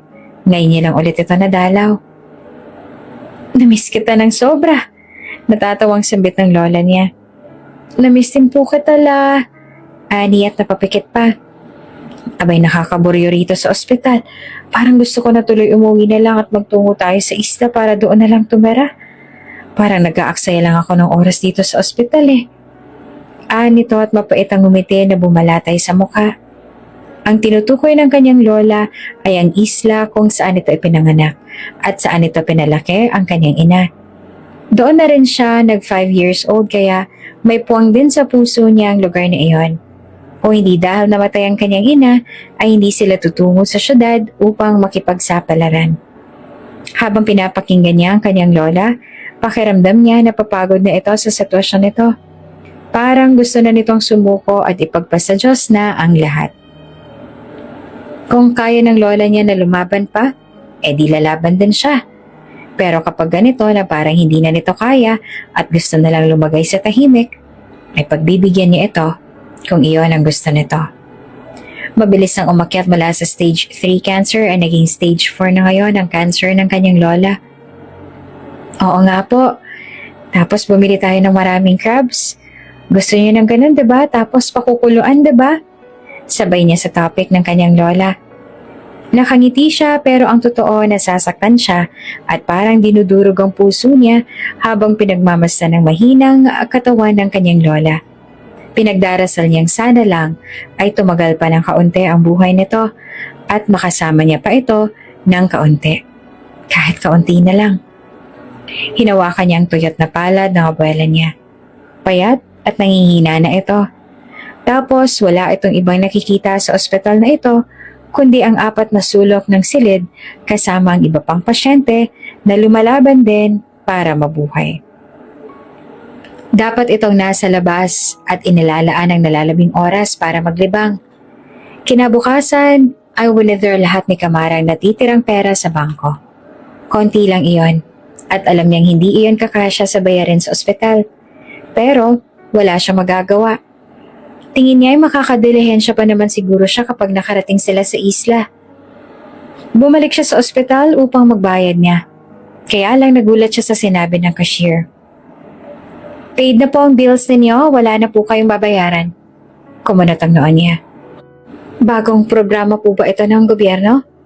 Umiling ito. Ay hindi po, may nagbayad na po ng bills ninyo. Sino? Ani ang nakaramdam ng kaba. Hindi po nagpakilala, basta lang sinabing babayaran niya ang bills ninyo. Agad na sumagi sa isipan niya ang tatay niya. May ibang pamilya na ito ngunit minsan ay nagpapadala ito sa kanya. Naisip niyang baka ang tatay niya iyon. Sa kabilang banda ay seryosong kaharap ni Noah ang mga building sa labas ng kanyang opisina. Tumutungga siya ng alak mula sa hawak na baso. Ilang saglit ay dumating si Clavio. Gaya ng utos mo, nabayaran ko ng bills nila sa ospital. Imporma ni Clavio. Tumango naman siya. Thank you. Bumaling siya sa pinagkakatiwalaang tauhan. Bata pa lamang siya ay si Clavio ng butler niya. Mukhang matagal-tagal tayong hindi magkakasama nito, Clavio. Iiwan ko na muna sa pangangalaga mo ang lola ko. Napabuntong hininga naman si Clavio. Kailangan mo ba talagang umalis, iho? Kailangan mo ba talagang iwan ang kumpanya? Gumiti siya at bumaling sa labas. Nandyan ang isa pang apo ng kanyang lola. Willing na willing itong maging kanang kamay niya noon. Matalino at madaling matuto. Kaya sa ngayon, sa taong iyon lang muna niya kayang ipagkatiwala ang kumpanya. Kung may mawawalang importanteng bagay sa'yo, kapalit ng pera, pipiliin mo ba ang pera? Makahulog ang tanong niya kay Clavio. Ang pera ay mapapalitan, pero ang taong nawala sa'yo ay hindi na. Sa simula pa lang, wala naman talaga siyang balak na pamunuan ng kumpanya ng kanyang lola. Pero dahil siya ang pinakamatanda sa mga apo ng kanyang lola, ay napilitan siyang akuin ang responsibilidad na iyon. Aaminin niyang mahalaga sa kanya ang mana noon. Pero noong natagpuan niya ang taong mas mahalaga pa kaysa sa pera, kaya niya na ngayong mawala ang karangyaan. Masundan niya lamang kahit hanggang sa kabilang buhay ang taong iyon. At si Kamara iyon. Pipiliin ko ang taong mahalaga sa akin. Ang sagot naman ni Clavio. Napangiti siya.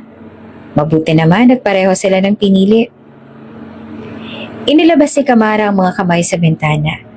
Hindi di aircon ang bus na sinasakyan nila kaya preskong hangin lamang ang pumapasok sa loob ng bus habang bumabiyahe sila patungo sa daungan ng mga bangka.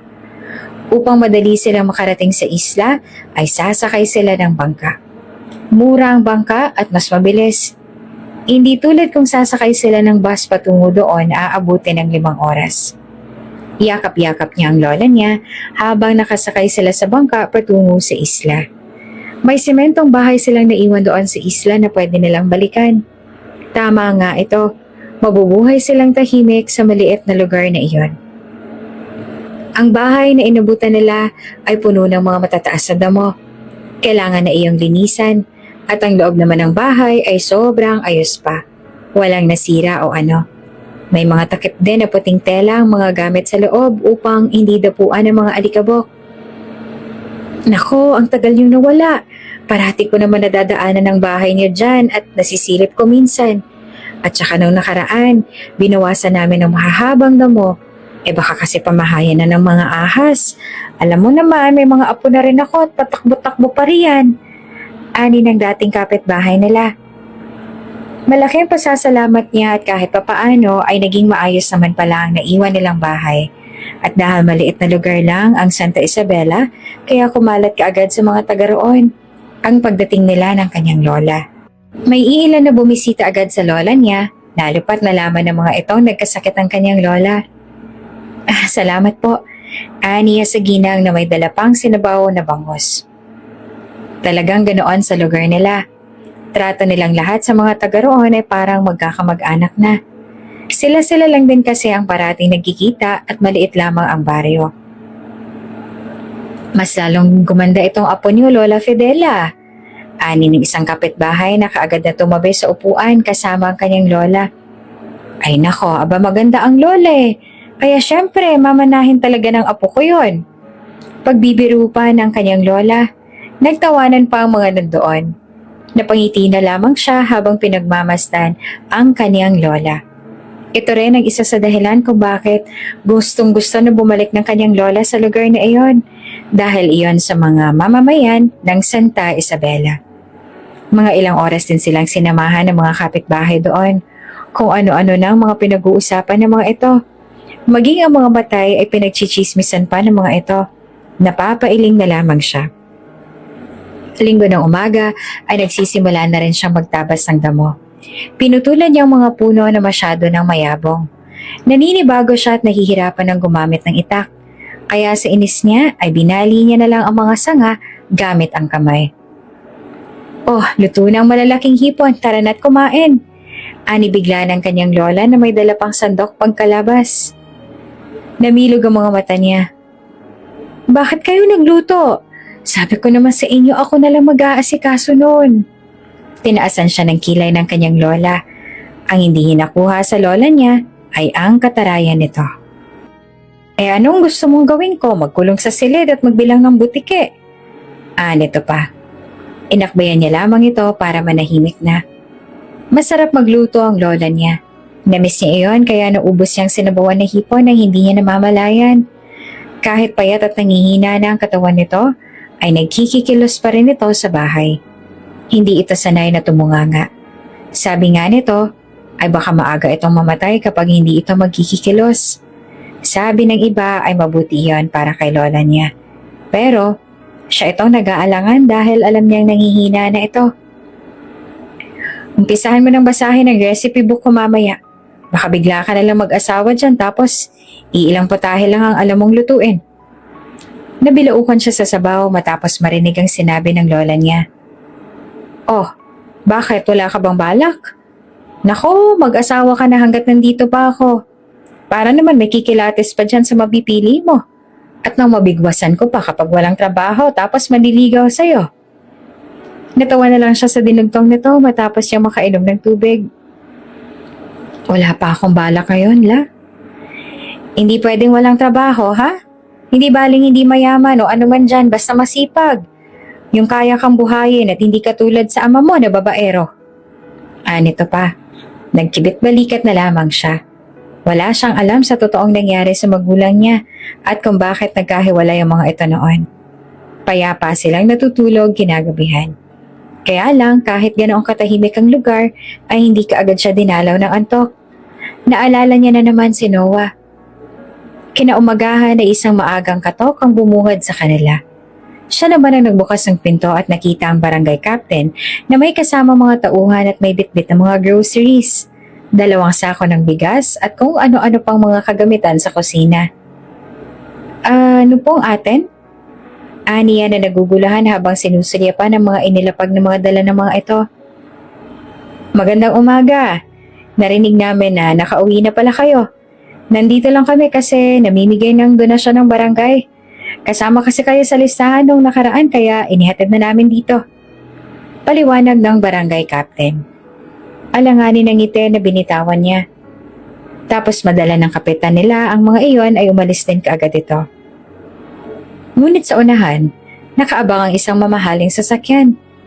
Tinted ang windshield ng sasakyan.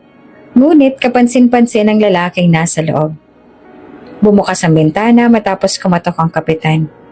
Bumukas iyon at sumungaw ang mukha ni Noah.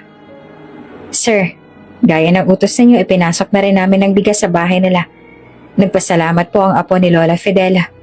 Report ng kapitan. Pagkatapos ay inabutan niya ng pera ang kapitan. Halagang 10,000 iyon gaya ng napag-usapan. Ang totoo niyan ay maliit lamang iyon. Pero iyon kasi ang demand ng kapitan kaya pinagbigyan niya na. Sige, salamat. Tumango lamang ang kapitan tapos ay umalis na sakay ng sasakyan ng barangay. Pinaandar naman ni Noah ang sasakyan at nadaanan niya ang bahay ni Nakamara. Nakita niya ang babaeng masayang kausap na ang lola nito.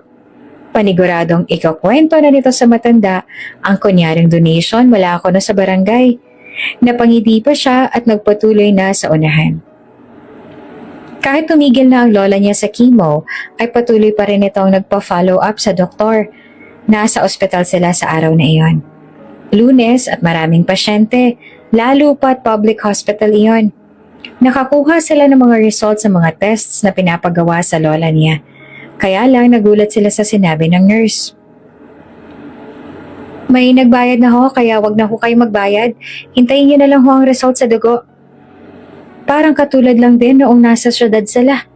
May nagbayad din ng bills nila. Pero hindi niya rin alam kung sino. Lola, may tatawagan lang po ako ha. Hintayin niyo lang po muna ako rito. Iniwan niya ang matanda sa may waiting area ng lobby ng ospital. Kaagad niyang tinawagan ng tiyahin niya upang tanungin sa number ng kanyang tatay. Wala ba kayong kontak? O kinokontak ka man lang ba niya? Ani ng tiyahin niya. Wala na po ilang buwan na rin. Ay nako talagang yung si Roberto. Nakalibutan niya na yatang may iba pa siyang responsibilidad dito. Anak ka rin niya. Iritadong bulalas ng kanyang tiyahin.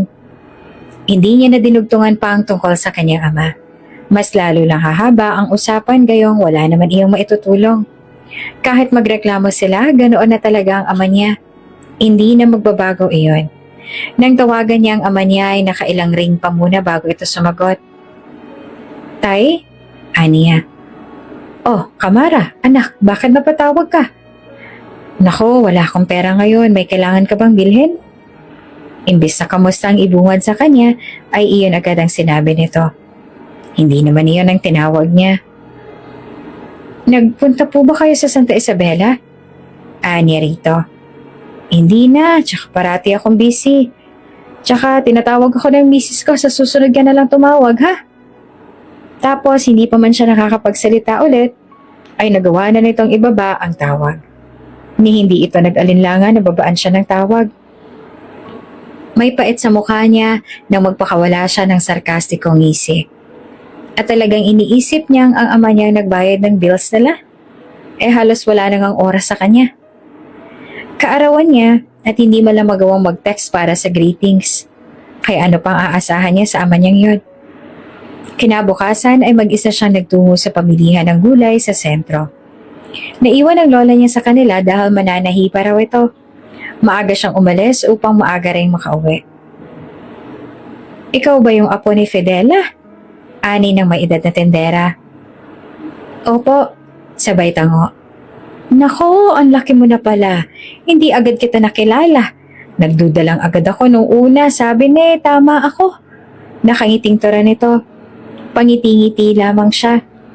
Marami itong tanong sa kanya lalo na tungkol sa kanyang lola. At saka habang nagtatanong ang babae, ay abala naman siya sa paghahanap ng magandang carrots at talong. Pinipili niya kasi na may mga tuyot ng kasali sa mga tumpok ng gulay. Sa kabilang pwesto ay ganoon lang ulit ang mga tanong. Pwede nga lang ay i-record niya na ang sagot niya tapos iparinig na lang sa magtatanong para isahan na lang. Napapagod na siyang kakasagot sa mga tanong na paulit-ulit. Akmang liliko siya sa kabilang pwesto nang biglang may tanaw siyang pamilyar sa kanya. Nakatalikod ito pero talagang pamilyar siya. Kaya kaagad niyang sinundan. Hanggang sa maabutan niya ito at hinawakan niya ang braso nito upang pigilan. Noah? Aniya sa lalaki. Kaya lang pagharap nito, hindi naman pala ito si Noah. Ibang lalaki iyon na napagkamalan niyang si Noah. Sorry. Akala ko kakilala ko. Pahiya na ngumiti siya sa lalaki at kaagad na umalis doon. Tulala siya na makauwi. Minabuti niya pang i-double check ang pinamili niya dahil sa pagkalutang niya kanina. Mabuti na lang at kumpleto naman na iyon. Saka siya matamlay na umuwi. Hanggang sa bumuhos ng ulan. Wala pa man din siyang dalang payong kaya wala siyang choice kundi ang magpaulan na lamang. Habang umuulan ay hindi niya naiwasang maiyak. Naaalala niya na naman si Noah. Akala ko ba kakalimutan mo na siya? Bakit iniisip mo pa rin siya? Galit na tura niya sa sarili. Naglakad siya pa uwi at hapon na. Malapit lang ang kanila mula sa sentro. Nagpapasalamat na rin siya at umulan. Malaya siyang makakaiyak nang walang makakapansin. Pinilit niya naman na kalimutan ng lalaki. Pero araw-araw niya itong naaalala. Hindi isang beses na may napagkamalan siyang si Noah. Ilang beses na iyong nangyari. At naiinis na siya sa sarili. Napaka-imposible namang maligaw ni Noah sa Santa Isabela. Unang-una, ginagamit lang siya ng lalaki para sa pansariling interes nito. Pangalawa, mayaman ito at kaya siya nitong palitan sa isang pitik lang. Pangatlo, magkaibang mundo nila at hindi siya nababagay para rito. Napakaraming rason para masabi niyang hindi sila pwede sa isa't isa. Samantala, hindi naman alam ni Kamara na sa malayong pwesto, nakatayo si Noah. Nakamasid si Noah mula sa palengke. Nakasunod siya sa dalaga hanggang doon at nagkasya na lamang na pagmasdan nito mula sa malayo. Galit si Kamara. Naiintindihan ni Noah iyon. Hindi niya alam kung posible pang maibalik ang dating pagsasama nila. Iyong dating pagtrato ng babae sa kanya. Basa si Kamara ng ulan. Nakikita ni Noah. Ni hindi mo lang ito nag-abalang sumilong. Ani mo'y kay lalim ng iniisip ng babae. Gusto niya itong lapitan at hilahin pagilid pero hindi niya magawa. Ayaw niyang kapag nakita siya nito ay maisipan na naman itong tumakbo palayo. Ayaw niya nang guhuluhin ang tahimik na pamumuhay nito kasama ang lola nito. Pinimbestigahan niya si Kamara at nalaman na may sakit na cancer ang lola nito. Kaya naman pala pumayag ito na maging fake wife niya kapalit ang 500,000 pesos. Umuwi ang mga ito sa probinsya, gayong stage 4 na ang cancer ng lola nito. At sa tingin niya ay gusto na lang sulitin ng dalawa ang nalalabing oras. Sa kanya lang naintindihan ang pag-iyak ni Kamara noon. Ito pala ang malalim na dahilan na tinago ng babae. Ni hindi mo lang ito nagawang i-share ang tungkol doon sa kanya. Masyadong malihim ang babae. Ay nako, ano ba naman to? Umaga-umaga ay mainit ang ulo ng lola ni Kamara. Ang paborito kasi nitong silya sa sala ay nasira. Iyong isang paa ng silya ay inaanay na. Maganda ang disenyo ng upuan, ngunit marupok ang kahoy na ginamit. Hayaan niyo na yan, La. Ako nang bahalang magkumpunin yan. Presenta niya pa para hindi na nito isipin pa ang sirang gamit. Nako, babae ka kaya hindi po pwede. Ayon sa nalaman ko, may bagong furniture shop doon daw sa kabilang kanto. Doon mo na lang kaya dalhin yan. Huwag mo nang ayusin yan. Mamaya niyan, mapukpok mo pa ng martilyo ang kamay mo. Napabuntong hininga siya at tumango. At katulad nga ng sinabi ng lola niya ay may furniture shop nga sa kabilang kanto. Sinakay niya lamang sa kariton ng bangko tapos dinala sa shop. Nakita mo yung may-ari? Nakausap mo? Kilig na sabi pa ng isa. Kumunot naman ang noon ng Kamara. Nang pagkarating niya sa shop ay nagkukumpulan ng mga dalaga sa labas niyon. Sabi ng lola niya ay bagong bukas lang ang shop na iyon. Sa isip niya, kaya siguro pinagkakaguluhan dahil bagong bukas. Pumasok siya sa shop at nakitang abalang lalaki niyon sa loob. Ang nakakagulat ay may itsura, halos mga trabahante ng shop. Napalingon siya sa labas. Kaya naman pala napakaraming babae doon. Napatangu-tangu siya. Bumilib siya sa marketing strategy ng may-ari. Lalo na't magagaling maglilok ang mga poging trabahante na yun. May available ba? May ipapagawa sana akong upuan eh. Aniya sa isang tauhan na abala sa ginagawa. Si sir na ho sa loob ang mag-a-assist sa inyo. Iginiya siya ng lalaki patungo sa loob ng shop. Pagkabukas niya sa double door na gawa sa babasagin, ay tumunog kaagad ang wind chimes. Bumulaga kaagad sa kanya ang magandang wall displays na nililok din. Namangha siya sa ganda ng loob ng shop. May I help you? Isang baritono at pamilyar na boses ang nagpatigil sa kanya. Dahan-dahan siyang lumingon at nagulat nang makita kung sino ang nasa likuran niya. Napaatras siya. Si Noah. Bakit nandito ang lalaki? Anong ginagawa nito dito? Kamara? Banggit nito na bakas din ang pagkagulat sa mga mata. Hindi niya na hinintay na makapagsalita pa ulit si Noah. Otomatikong gumalaw ang mga paa niya palabas ng shop. Nagmamadali siyang umuwi at nakalimutan niya nang dalhin pabalik ang sirang upuan na ipapaayos niya pa sana. Napakaraming katanungan ang gumugulo sa utak niya. Minsan iniisip niyang baka nananaginip lang siya. Tapos bigla na lang magising. Kaya lang, mulat na mulat siya. Hindi siya natutulog. Talagang si Noah ang nakita at nakaharap niya. Hindi pa rin siya maperme matapos ang nangyari. Gabi-gabi niyang iniisip ang pagkakaharap nila ng lalaki. 3 araw na ang nagdaan. Hanggang sa isang umaga ay isang pick-up ang pumarada sa labas. Good morning po, galing po sa furniture shop. I-deliver lang po namin ang upuan ninyo. Ani ng isang pamilyar na boses. Hindi niya na napigilan ng lola niya dahil nabuksan na nito ang pinto ng bahay at nakipagngitian na sa dumating. Oh, pasok ka iho, pakilagay na lang muna dito banda oh. Salamat. Malumanay ang boses ng kanyang lola. Ayaw niya nga sanang bumaba pero umakyat ang lola niya. Kamara, apo, bumaba ka muna at harapin mong nagde-deliver ng upuan. Ayoko namang paalisin siyang hindi muna nakakapagmerienda. Nito. La, hayaan niyo na lang siya. Sabihin niyo lang na maghintay, huwag niyo akong pabababain. Reklamo niya. Kaya lang nagalit na ang lola niya at naghintay na raw ang lalaki sa baba kaya napilitan siyang bumaba. Kaagad na nagsalubong ang mga tingin nila ni Noah. Kinurot niya ang sarili. Baka sakaling magising siya. Baka panaginip lang ito. Pero totoong nandito nga ang lalaki. Nasa sala nila. Ngumiti si Noah. Agad siyang nag-iwas ng tingin. Lola, sira na rin pala itong isang paa ng upuan ninyo. Ani ni Noah na bumaling sa lola niya. Ngali-ngali naman siya nagtungo sa sala para harapin si Noah. Oo, iho, pero sa susunod na kapag nagkapera ulit ako.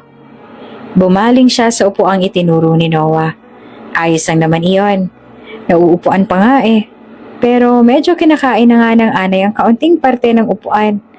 Tapos kapag ginawa ulit ni Noah ang upuan, ay tsak na magkikita na naman sila. Nasa healing process na siya at ayaw niya nang umaaligid sa kanya ang lalaking ito. Oo, maayos pa yan. Pwede pa nga upuan eh. Mukhang aabot pa naman yan ng 10 taon. Matibay pa yan sa relasyon nila. Singit niya kaagad. Nagkatitigan sila ni Noah. May multo na ngisi ang labi ng lalaki. Kaagad siyang nag-iwas ng tingin. Kapag sinisimula ng anayin, surely hahawa yan sa kabilang paa ng upuan. Hindi magandang materyales at pagkakagawa kaya hindi yan aabot ng 10 taon. Baka next year wala na kayong upuan. Animo at kinukumbinsi pa rin ni Noah ang lola niya. Next year pa pala eh. Di next year na lang namin papagawa. Singit niya ulit. Hindi siya papayag na mananalo itong si Noah. Libre na lang po, gagawin namin yan. Since bagong bukas naman po ang shop namin. Parang welcome gift na lang po ng shop namin. Hindi na nagpaawat pa si Noah. Nakagat niya ang ibabang labi sa inis. Sa bandang iyon, alam niyang talo na siya. Mahilig kasi sa libre itong lola niya. Talaga, iho? Kumislap pa ang mga mata ng kanyang lola. See? Aakit na sana siya matapos makapagmerienda ni Noah, pero bigla na lang siyang tinawag ng lola niya. Apo, ihatid mo muna dyan sa labas itong mabait na si Noah. Napakamot na lang siya sa iritasyon. Nakita naman niya ang ngisi ni Noah. Wala siyang choice kundi ang samahan nito. Nauna siya sa daanan. Siniguro niyang hindi niya ito makakasabay. Kamara, bigla na lang siyang nitong tinawag nang akma na siyang babalik sa bahay. Nakarating na sila sa kawayang bakod. Pinakita niya ang kalamigan ng mga mata niya ng balingan niyang lalaki. I'm sorry. Nagtagis ang bagang niya. Lahat ng nangyari sa kanila noon ay malaking bagay para sa kanya. Hindi iyon malulunasan ng simpleng sorry lang. Pero sabi niya nga, nasa healing process na siya kaya kailangan niyang tanggapin ang lahat ng sakit at kalimutan. Tumango siya. Okay. Akmang aalis na siya na magsalita na naman ito. Gagawin ko ang lahat para ibalik yung dating tayo. Kumuyom ang kamao niya. Gusto niyang sabihin tigilan na siya nito, pero ayaw niya nang pahabain pa ang usapan. Kaya iniwan niya si Noah doon. Nagpunta lang si Noah doon para guluhin siya. Wala itong maidudulot na maganda sa kanya. Kailangan niyang kalimutan ang lahat. Isasara niya ang pintuan niya para kay Noah. Wala itong puwang sa puso niya. Kaya lang, para lamang siyang baliw na kinukumbinsi ang sarili. Dahil sa tuwing nakikita niyang lalaki, animoy halimaw na nagwawala ang puso niya sa dibdib. Tinatraidor siya ng katawan niya at naiinis siya. La, gusto ko pong isama si Kamara na mamili ng materyales sa bayan. Mas maganda siyang tumingin ng design since alam niya po ang taste ninyo. Isang araw ay bigla na lamang sumulpot sa pinto nila si Noah at sabihin iyon. Ding siya ay hindi agad nakakapa ng irarason sa lola niya. Nako, mabuti nga iyon. Apo, sumama ka nga. Agad naman na sumang-ayon at sobrang tuwang-tuwa pa ang lola niya. Binigyan niya ng masamang tingin ng lalaki. Apat talagang nagpaalam pa ito sa lola niya para hindi na siya makatanggi. Wala siya sa mood nang sumakay siya sa sasakyan ni Noah. Sa pagkakataong yon, ay isang Jeep Wrangler ang dala ng lalaki. Ilang sasakyan ba meron ng lalaking to? Sa isip niya. Fasten your seatbelt. Anito sa kanya. Iritadong inayos naman niya ang seatbelt niya pero matagal bago niya nakabit kaya ito ang yumuko upang magkabit. Napasinghap siya at kaagad na nagwala ang puso niya. Ang traidor niyang puso. Nang makarating sila sa bayan ay mabilis na nakalabas si Noah at agad na nag-abang sa pagbaba niya. Pinagbuksan pa siya nito ng pinto. Nagkatitigan sila pero kaagad siyang umiling. Hindi dapat siya magpadala sa mga ganyang gestures ni Noah. Nang magsimula na silang pumili ng mga materials ay panay ang tanong ni Noah sa kanya. Ganito ang design sa tingin mo? Anito. Kahit iritado siya ay tinuro niya naman ang mga design at tsak na magugustuhan ng lola niya.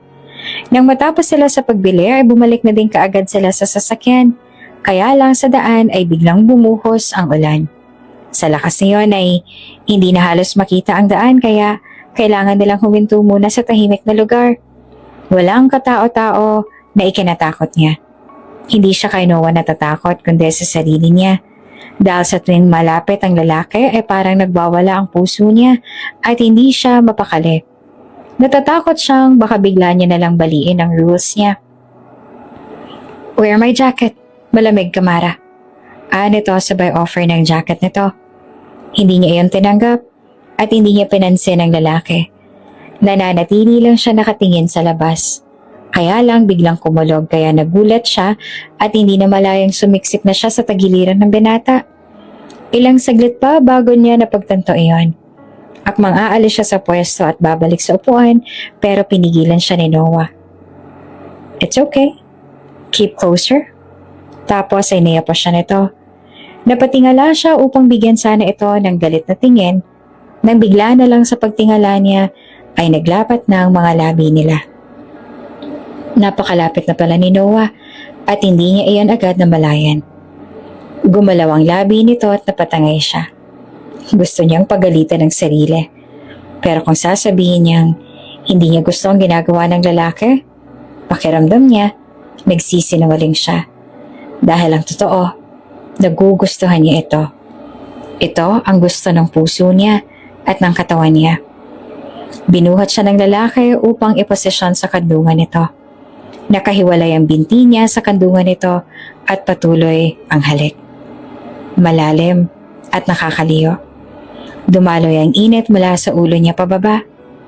Naramdaman niya ang namumukol sa pantalon ni Noah. Dumaing pa siya nang bumaba ang halik nito sa leeg niya.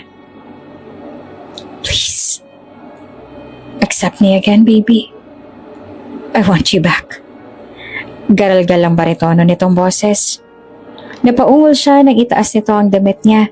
Nakagat niya ang ibabang labi dahil sa matinding sensasyon. Baby, please.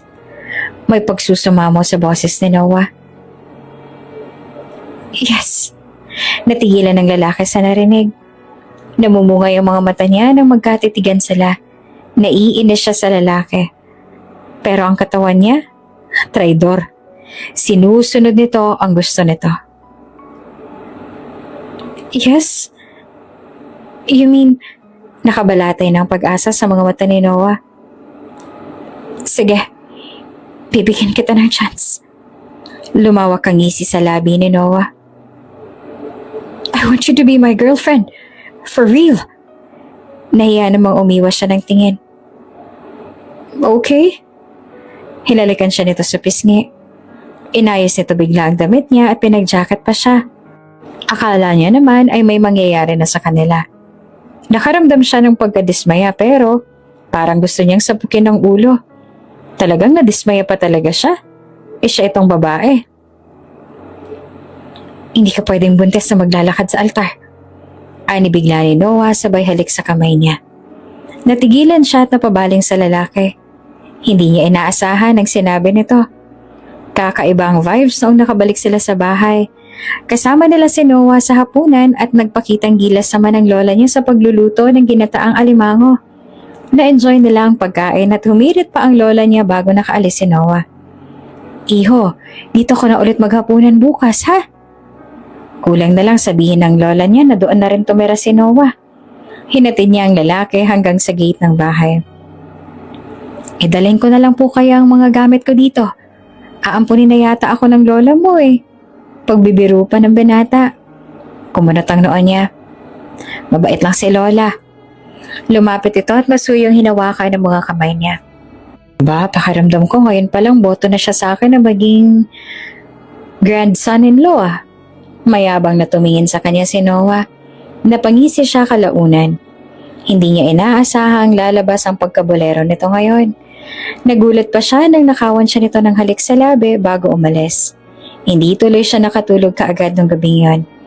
Parati niyang iniisip ang mga nangyari sa pagitan nila ni Noah. May bisita tayo, hinahanap ka. Nagising na lamang si Kamara na iyon nang bungad sa kanya ng lola niya. Ang nais sa isip niya ay si Noah na naman ang nandoon.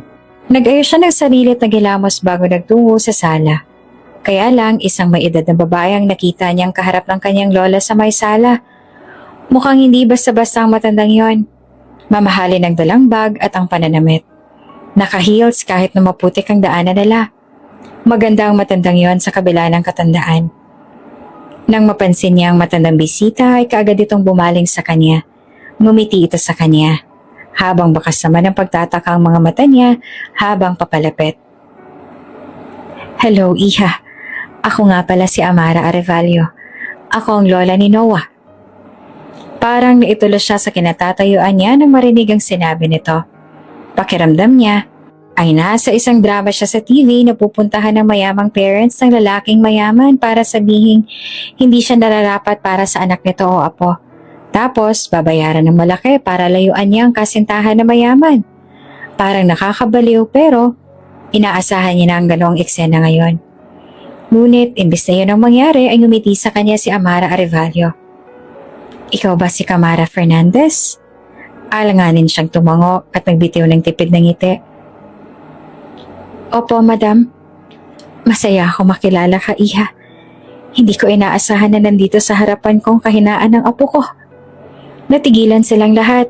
Maging ang kanyang lola na kuryoso lamang ay napalapit sa sala. Ano pong nagawa ng apo ko? Ani ng lola niya na handang ipagtanggol siya kahit nangihina na ito. Umiling si Camara at ngumiti. Ayos lang, wala namang masamang ginawa ang apo mo. Masaya nga ako at sa wakas ay nakatagpo na rin ng babaeng magpapabago sa apo ko. Talagang iniwan niya ang kumpanya namin para lang sundan itong apo mo rito sa isla. At nahirapan din kaming hanapin ang islang ito. Napanganga naman ang kanyang lola sa narinig. Biglang hinawakan ni Amara ang kanyang kamay at ngumiti sa kanya. Iha, irerespeto ko kung ano man ang desisyon mo. At minsan lang akong hihingi ng pabor sa'yo. Hindi ako aasa na pagbigyan mo pero gusto kong sana bigyan mo ng chance ang apo ko. Mabuti siyang tao at mahal na mahal ka niya. Hindi siya kaagad nakapagsalita. Hindi niya inaasahang talagang iniwan ni Noah ang karangyaan para lang sumunod sa kanya. Iniisip niya noong una na walang ibang mas importante sa lalaki kundi ang yaman at mana. Pero ngayon napagtanto niyang nagkamali siya sa paghusga kay Noah. Tumulo ang luha niya tumango. Mahal ko rin po ang apo ninyo.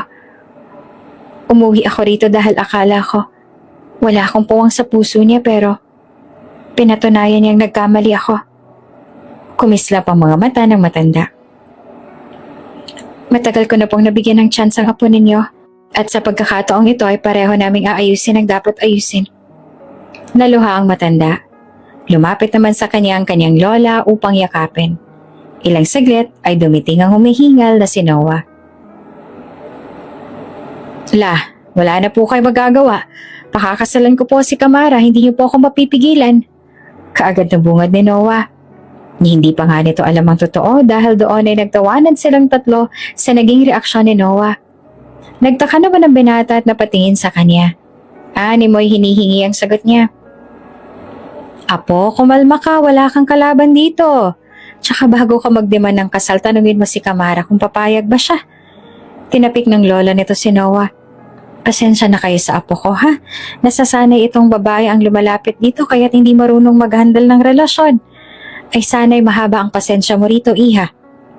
Siya naman ang binalingan ni Amara at ngumiti. Ngumiti naman siya tumango. Makalipas ang 2 taon, dumaan sila sa pinakamahirap na dagok ng buhay nila. Na maalam ang kanyang lola Fidela. Ngunit alam ni Camara na masayang umalis ang kanyang lola. Sapagkat naabutan pa nito ang apo nito sa tuhod at nakarga nito ang anak niya sa huling pagkakataon. Malungkot ngunit may kalakip na saya dahil sa wakas nakapagpahinga na rin ang kanyang lola Fidela. Marami ang dumating sa libing. Marami ang nagmamahal sa kanyang lola. Marami rin ang nalungkot sa pagkawala nito. Sumama siya kay Noah sa syudad. Kailangan itong balikan ng kumpanya dahil sinabi niya rito. Alam niyang gustong tulungan ni Noah ang lola nito sa pagpapatakbo sa kumpanya, kaya gusto niyang ibigay ang gusto ng lalaki. 8:00 ng umaga, bumaba si Camara sa isang mamahaling sasakyan. Dumating na sila sa venue ng photoshoot. 5 taon siya sa ibang bansa upang mag-aral at magtayo ng sariling pangalan. Nabuo niya ang Camara Cosmetics. Isa ito sa pinakamalaking brand sa local at international man. Kaya pagka-uwi niya ay dinumog kaagad siya ng media. Mrs. Camara Arevalo, pwede ko po ba kayong one-on-one interview? Offer ng isang malaking media platform na nagawa pang maghintay sa pagdating niya sa photoshoot venue para doon. Tumango siya na ikinagulat naman ng reporter. Ngunit sa paglalakad niya kasabay ng mga makukulit na mga reporter, ay isang batang umiiyak ang nakita niya. Nabunggo ito ng mga reporter kaya agad niyang nilapitan. Ayos ka lang? Ani niya sa bata.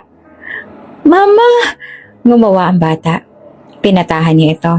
Hanggang sa isang batang malaki ang tiyan ang lumapit sa bata. Ayos ka lang ba anak? Nasaktan ka ba? Sabi ko naman sa'yo huwag kang saan-saan nagsususuot eh. Pangaral nito sa batang umiiyak. Tumayo ang babae para harapin sana siya, pero natigilan ito nang mamukaan siya. Namukaan niya naman ito. Ito si Zia. Ang bully noon sa kanya noong isa pa lamang siyang elevator girl. Kaagad niyang napansin ang dumi ng ice cream sa damit nito, tapos ay may pasarin nito sa gilid ng bibig. Ani boy nang bubugbog ito. Pasensya na po. Ani ni Zia na nahihiya pa. Kaagad nitong hinila ang anak at lumayo. Sinundan niya ng tingin si Zia. Lumapit ito sa lalaking tingin niya ay asawa nito. Nakita niya kung papaanong dinuro nito si Zia. Tapos parang pinapagalitan pa nito ang babae. Napabuntong hininga siya. Ilang saglit ay nagsimula pang photoshoot. Maraming nag-offer ng interview sa kanya pero hindi niya napagbigyan lahat. Matapos ang photoshoot ay isang mamahaling sasakyan ang pumarada sa venue. Bumaba naman ang matikas sa Sinoa. Kumaway ito sa mga kamera. Tapos ay nilapitan siya at masuyong hinawakan siya sa bewang. Masyado ka nang expose sa mata ng lahat. Nagsiselos na ako. Bulong ni Noah. Natawa na lang siya. Inalalayan siya nito patungo sa kotse. Kumaway muna siya sa mga reporter bago pumasok sa kotse. At isang maganda at cute na batang nasa edad 4 ang kaagad na bumungad sa kanya. Sobrang saya niya. Si Candice, ang baby girl nila ni Noah. Baby ko! Mangiyak-iyak niyang turan habang yakap ang anak. Sinundo niya pala ako ni daddy mo? Yes, mommy! Ngumisi ang bata. Family date natin ngayon, remember? Ani naman ni Noah tapos ay kumendat. Ang madaldal niyang anak ay kaagad na nagkwento ng nangyari sa school. Walang magawa si Noah kundi ang mapailing. Nako, talagang nagmana lahat sa'yo. Ani ni Noah.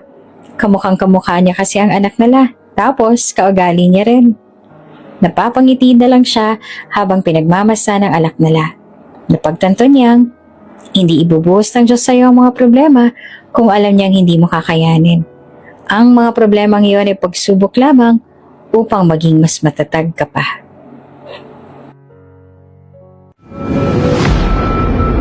Kung bago ka pa lang sa channel na ito, Ate Jane TV, huwag kalimutang pindutin ang notification bell and subscribe button.